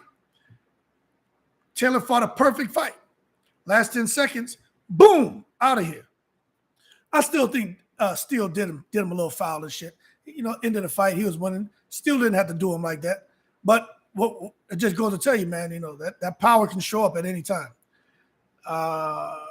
Chicken Toss says Tank will beat Shakur too. Yeah, I think Tank beats all them dudes, man. But I think it's very competitive. He says Shakur is a rhythm fighter. When he can't get you out of there early, he settles into the same rhythm. The rest of the fight, Tank can disrupt that. Absolutely. You can't just let Shakur sit there and just do what he wants. You're gonna have to take risk, and you're gonna have to come in there and make him think and make him change up his plan of action. You gotta do that. You see, because Tank isn't a guy who's just going to rush in like Isaac Pitbull Cruz to where you can just take a couple steps back or go out on an angle or throw a hook and tie him up and spin him and then, create space again. Like Tank is a smarter fighter than those guys. But I agree with you 100%. Tank's not going to sit back and just let you get on cruise control. That's just not going to happen. You know what I'm saying? Young Elder, Frank Martin is a problem. He got next. Yeah, I agree. I think we all agree on Frank Martin. Frank Martin, the best thing he did was coming on down to Dallas, hooking up with Earl Spence, showing those guys in camp that there was something special about him. Earl Spence convincing Derrick James to take him on. Earl Spence becoming his promoter. I would have, I'm glad Earl Spence has Frank Martin underneath him. I'm glad he's focusing on the promoting aspect of boxing. But sometimes, man, that could be a good or bad thing for Spence, where we talk about his commitment level and his focus. But that could be a good or bad thing for Martin, because Spence right now is the big man. Spence is at the top of the food chain, essentially at welterweight. But if Spence loses, then what happens to Frank Martin? You know what I'm saying? I mean, right now, Spence, he carries a lot of weight in boxing. What if he loses? Then what happens to the guys who are underneath him? It shouldn't affect him, but it does. Chicken Talk, stay with your pops, but bring in help, of course. QT says, Teo doesn't listen to his dad. Teo Sr. was telling Teo good stuff during the Sando fight. Yeah, I know. I agree. And that's why it may be good to bring someone else in to where maybe you have two people telling you the same thing. And maybe the stuff his dad was telling him, those are things they talked about in training camp too, where Teo just felt like, it's not, you get tired of hearing it. I tell my son, clean his room all the time. My oldest son, we get into it all the time. It's like, my man, you got to do things with love. You come in your room, you got stuff here, stuff there. And he hears me. He knows it's the right thing to do, but he's just like, whatever. And that could be the same thing with him. He's just like, yeah, whatever, Dad. But if he get that other voice, maybe he'll listen. We come out here right outside. I should twitch the camera so you can see. Got the basketball court out there. Tell them, man, when you shoot the ball, man, get your arm up. Elbow to the eye, flick the wrist. When I'm out here training these guys in boxing, the importance of keeping your elbows in. Don't get that chicken wing when you're throwing your right hand. And they sometimes they want to look cool doing it. I'm like, that's not cool. That makes you vulnerable. But then when we go down to the boxing gym, someone else showing him, he's doing it, crossing T's and dotting I's. He looks great. And I'm like, but won't listen to Dad. But I think, yeah, definitely bring somebody else in. Chinchilla, didn't they used to have Manny Robles in camp for Loma? I don't know. But Manny Robles is a good trainer. I can't remember. If someone else knows, they can throw that up there, man. But I don't know if they had Manny Robles in camp for Loma. He had AUP until the Cambosos fight. AUP into the Chicken Talk. What he had AUP into the Kambosos fight. What are you trying to say right there? I don't know if that's an acronym or sometimes when we're typing, sometimes we kind of just make a little mistake and spell something wrong. He had op until the Kambosos fight. I don't know. Bully Block, what's going on? Chicken Talk. He had Joey Gamache up until the Kambosos fight. That's when he was at his best. His father fired him. Yeah, that makes sense. That makes sense. That's what it was. That's right. Gamache. People, man, you say what you want about Gamache because of how he got knocked out by Arturo Gatti. Gamache has proven that he wasn't necessarily an elite fighter, but he's an elite trainer. Gamache made a difference, and he makes a difference in any fighter that he has underneath him. You're absolutely correct. I don't know why they got rid of Gamache, man. I don't know why they got rid of him, man. It was crazy. He had Joey Gamache up until the Kambosos fight. That's when he was at his best. Absolutely. His father fired him. Teofimo was drunk at the Kambosos fight. Yeah, I remember that.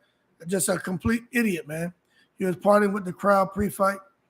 Yeah, I saw that whole everything about the Teos camp and the whole Kambosos fight, all the crap from when they first hooked up with Triller all the way to finally getting back on there with Top Rank and making the fight. It was just all problems, distractions, those guys being delusional about who they were and everything else. We get it. You beat Lomachenko. Wasn't expected. To me, Lomachenko threw those first 6 rounds away.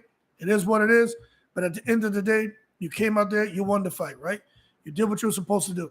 But you're absolutely correct, Chicken Talk. Since Gamache left that camp, he does not look the same. And he's not going to.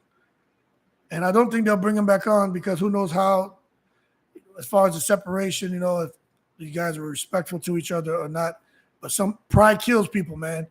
And that's what's happening with Deontay Wilder. He would never sit there and, make amends with Mark Breland because it is what it is, man.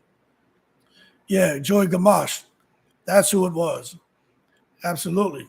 Chicken Talk. Hit that like button, please, folks. Only 2 likes so far. Oh, yeah. If you're on here, please hit the like button, man. It doesn't take much of anything, man, to come and hit that like button. Young Elder, Shakur will frustrate Tank all night with that IQ of his. I think Tank has some IQ too, man. It's just the style of Shakur. I gotta look at their dimensions. I know Tank is shorter, but the reach and everything else. But Shakur keeps his chin high in the air, and I don't know, but I think it would be a chess match. I really do, and I think Tank could end up in a situation like what you saw with Barrios, where he kind of gets behind, and then he's got to do what he has to do, even with Santa Cruz. Now I don't know how hard Shakur hits, but if he doesn't have the kind of power to make Tank respect him and to be reluctant as far as his advances, Tank's going to do him like he was doing with Santa Cruz and Barrios. He's going to have that guard up. He's going to be smart, but he's going to walk to you. He's going to walk you down. And that's why I think by round 6 or 7, I just think Shakur at some point, once Tank realizes he can't hurt him, he's not just going to be reckless, but he's actually going to come in there using that intelligence and that little guard of his and jab and quick left, and he's going to close the distance. And once he starts closing the gap, that's when the fight normally starts to turn in Tank's favor because when they feel that power. And I could see him chasing Shakur around the ring if he gets to him. But if he can't get to him, then who knows? It could be interesting. And I think that is probably the most competitive fight at 135. Bully Block fighting. Tank can crack and take a punch. Nobody touches Tank right now. Hey, man, a lot of people would agree with you, man. Taylor was never the same. Okay, at least 66. Let me see. Did I miss a comment? Let me see. Lee 6 Taylor, are you talking about Josh Taylor? Or are you talking about which Taylor are you talking about? QT says, I like Shakur because he's moving up correctly. Oh, he's being moved correctly. The talent of his opponents were increased the right way, So I think he has the IQ to beat Tank. Obviously, Tank can KO anyone. Yeah, I think he has the IQ to beat anyone as well. It's just, can he fight a perfect fight from the first second of the first round to the last second of the last round? Bully Block says, Tank's ring IQ is on another level. You can tell when he talks about the fight post-fight. Yeah, a smart guy, man. He absolutely understands what's going on in the ring. He knows what guys are doing that are good. He knows what things they're doing that are bad. He knows where his opportunities. He understands. He does a SWOT analysis when he's in the ring. He understands the strengths. Yeah, Meldrick Taylor. Absolutely, Lee. Yeah. Tank understands the strengths, the weaknesses of the opponent, the opportunities they present, and the threats they present. Tank is in the ring fighting. We're watching the fight, and we're getting all caught up into it. And Tank's in there doing a damn SWOT analysis. And then once he sits there and he completes that, that's when he lets go. And normally, like I said, the fights immediately turn and come to an end.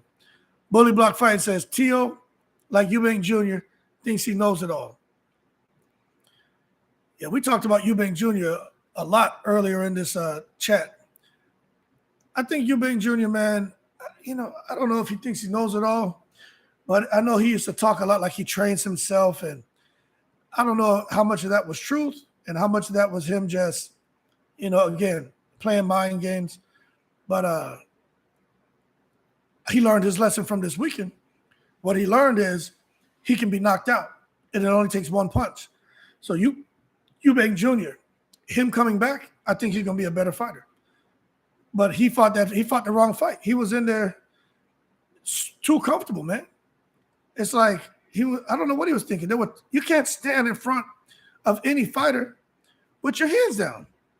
We were talking about some of this last week. It's like Nate Campbell. Matter of fact, Nate Campbell was commenting on Don King's pay-per-view extravaganza with Bermain Stavern this weekend. I don't know if you remember, Nate Campbell, he stood in the middle of the ring against the opponent and just let the opponent take free shots at him. And then the opponent let one shot out and knocked him out cold, and a fight that Nate Campbell was winning. So you just can't stand in front of an opponent with your hands down like that. That's stupid. And he paid the price, going straight back, hands down, paid the price. Young Elder, can't wait to see Derrick James mold AJ into a killer.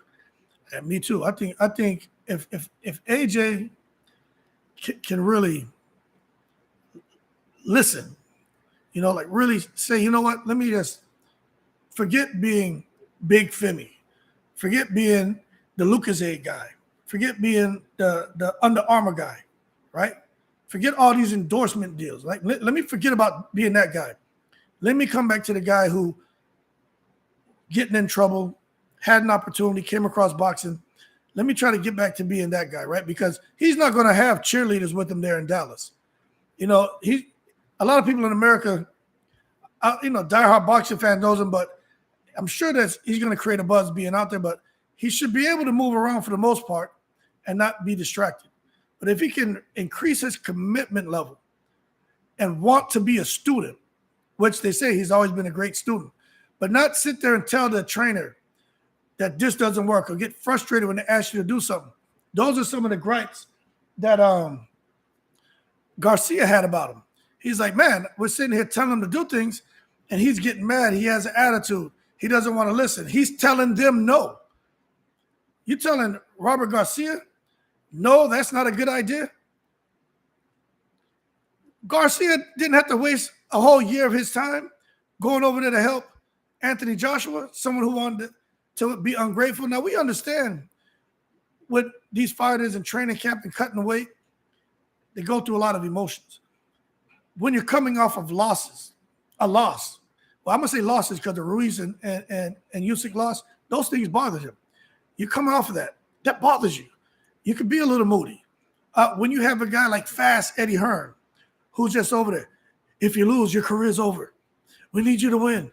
Joshua, don't drop the ball. Like, that's a lot of pressure, man. Now you get into this training camp with this new trainer who's basically giving you additional pressure, telling you the things that maybe he sees that could be better, and you're just taking it as, here's someone else telling me how wrong I am. or giving me unnecessary pressure to do things. That makes it hard for someone to want to work with him.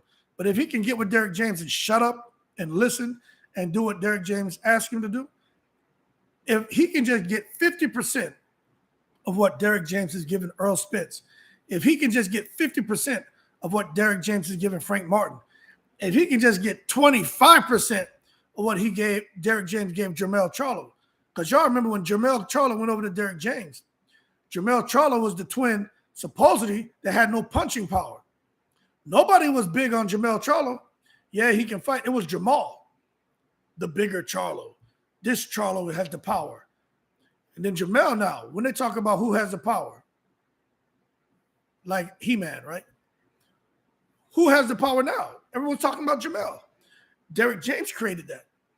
So if AJ can get just that 25% of what he gave Jermell, AJ is, I don't think nobody will beat AJ.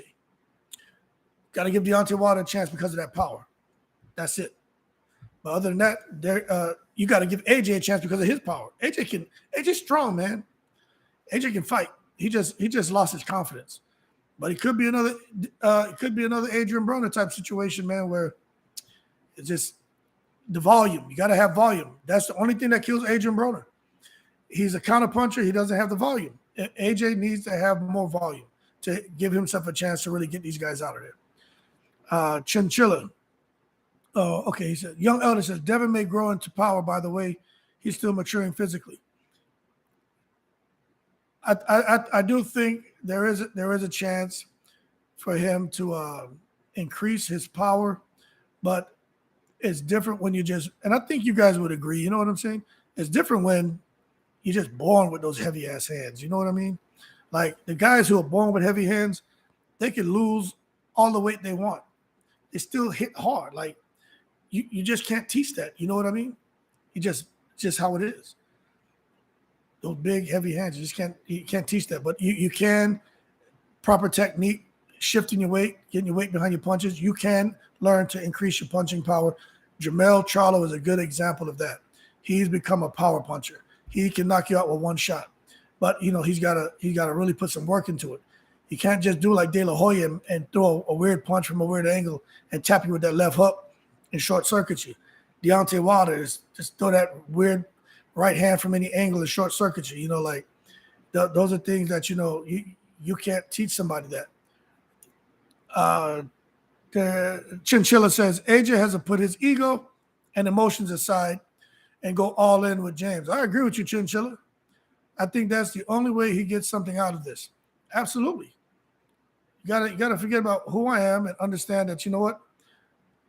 I don't know it. I don't know everything. This person's here this is why the relationship, it has to be complementary. It can't be supplementary. It can't just be Derrick James giving, supplementing you, and you're not wanting to give anything back. Because you keep giving something to somebody, eventually your eyeballs will pop out. You know what I'm saying? Like they will take everything from you to where there's nothing left, and eventually your eyeballs come out. And that can't be the case here. And that's what it sounded like the case was with Robert Garcia, where he was like, damn, there's really nothing left for me to give this guy. Because, yeah, there were spots where he gave me what I needed, but for the most part, he didn't give what I felt we deserved as the trainers who are also taking time from our family, you know what I mean, to come here and work with him, and he didn't give us 100%. And that's a foul on AJ for being that way. Chicken Talk, he's coming to the U.S. to train, so he'll be out of his comfort zone, so he won't have the same distraction. Absolutely. That's what he needs, man. He'll be able to go to the mall here. There may be some people who come up to him, but it won't be like this crazy, like, hooligan football crowd like what they deal with out in the UK that just converge on him, and he can't even get through the crowd because everybody's pulling on him and girls wanting to hug on him, people wanting autographs. It won't be like that. There'll probably be some heads turned like, who's that guy? But for the most part, he'll be able to come out here and just breeze. He's even talked about that when the first Ruiz fight, how being in Miami and just walking around and people, they look and see this big guy in good shape, but nobody really paid him any attention because most people don't really know who he is. So, yeah, I think that'll be good for him. Chicken Talk. Young Elder says, Derrick James fighters are always in peak condition. That alone will give AJ the edge. Yeah, those guys, it's a whole nother level of stamina, of conditioning that those guys are in. And I think it really benefits them because Derrick James, he was a fighter. And I think with Derrick James, because Derrick James was he didn't go out here and become this like superstar in boxing. I think there's some things that Derrick James may have felt that he could have done a little differently. And he gets an opportunity to make sure his fighters don't make those mistakes he made. And he's on them. He's on their tails. Now, I'm going to ask everybody to hit the like button if you're on here. If you haven't, please hit the like button. But Derrick James is definitely on their tails. Young Elder, AJ's biggest problem is stamina issues.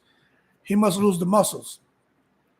I think AJ's done a pretty good job of kind of streamlining his physique and not being as bulky as he was before. I think he's done a pretty good job at that, man. Well, okay, now Chicken Talk, you make a good point. Yeah, you're right. I'm out here in San Antonio, man, so you're right. Dallas is a huge city, man, very diverse. The Nigerians will definitely know about Anthony Joshua.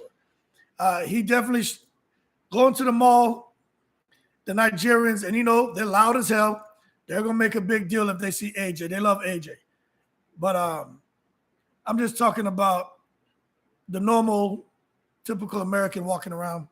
They're not going to pay attention to AJ. But AJ definitely can't go out there to no damn Nigerian restaurants and no African cultural events where they have Africans and stuff like that. AJ will never make it the first 20 feet. They'll go crazy. They may eat AJ. You know what I'm saying? They love Anthony Joshua, man. I got a friend here. He was the Olympic coach for Nigeria. His sons and my sons play on the same AAU organization, and yeah, they love Anthony Joshua, man. But that guy, man, he fought at cruiserweight. He actually used to spar Andy Ruiz. He just couldn't get fights. But me and him talk boxing all the time. But that guy loves his country. I'll tell you that. You go into that Vargas Foster fight. I may, man. The thing is, like, my wife's a nurse. So it depends on if she's working or not working. And my youngest son is 5. So my sons are 5, 8, 10, and 12. So it's tough to take all 4 of them out to them fights. You know what I mean? And if my wife's at home, I could take, maybe my 12-year-old and 10-year-old. But I got the 5-year-old, daddy. I don't like leaving those guys behind, man. So I may get out to that Vargas Foster fight. I may just take the whole family out there and just for the fight, just take the boys up there. Chicken Talk. You want a media credential to fight? I can put you in touch with the guy who distributes them. Yeah, that'll be great, man. That'll be great. I don't want to take something and not use it either, where someone else can use it. But we can talk more, like what's that? DMing each other on Twitter to get a better understanding. I get a media credential, man. That'll be outstanding. That would, because I would definitely get out there. Especially if I get that and I'm able to get out there by myself, kids are there with the wife, man, I would definitely be doing interviews, man, and bringing you guys even more content. Yeah, thank you, Chicken Talk. I appreciate it. I would definitely do it. That would be outstanding, man. That would be an amazing opportunity. So we've been out here for about 2 hours. We talked about a lot of different things. Crawford, Rocha, Crawford managing and not managing his career, Earl Spence, the whole Derrick James, AJ. We talked a little about Eubank Jr. We talked comparisons to guys and Tank carrying his power to the end of the fight, like Chavez and knocking out Meldrick Taylor, and that could be what happened with Shakur Stevenson. Is there anything else you guys want to talk about, man? I'll tell you one thing I need to find out is Young Elder, great show. Thank you, sir. No problem. You are welcome. I need to find out what's going on with Cody Crowley. That's like today, like that's my job. What the hell going on with Cody Crowley? And I need to see what's going on with Virgil Ortiz and Terrence Crawford. Because if that's the case, man, we got a lot to talk about now going into the next show. I'm gonna plan to get on here tomorrow as well, Monday through Friday. Try to do it for an hour. If it goes over, it goes over, and just talk about what's going on in boxing, man. But we talked about Bivol, we talked about Bertabiev. Someone else we need to be talking about is Butev, because right now we're not hearing nothing about Butev. You know, that's another killer out there at 147 that I think is a huge problem. Like we talk about those Dominicans, you know, Butev, Bertabiev, anything ending in Ev, any last name ending in Ev, run from that guy. But that being said, man, really digging these chats, Chinchilla. Yeah, thank you. I appreciate it, man.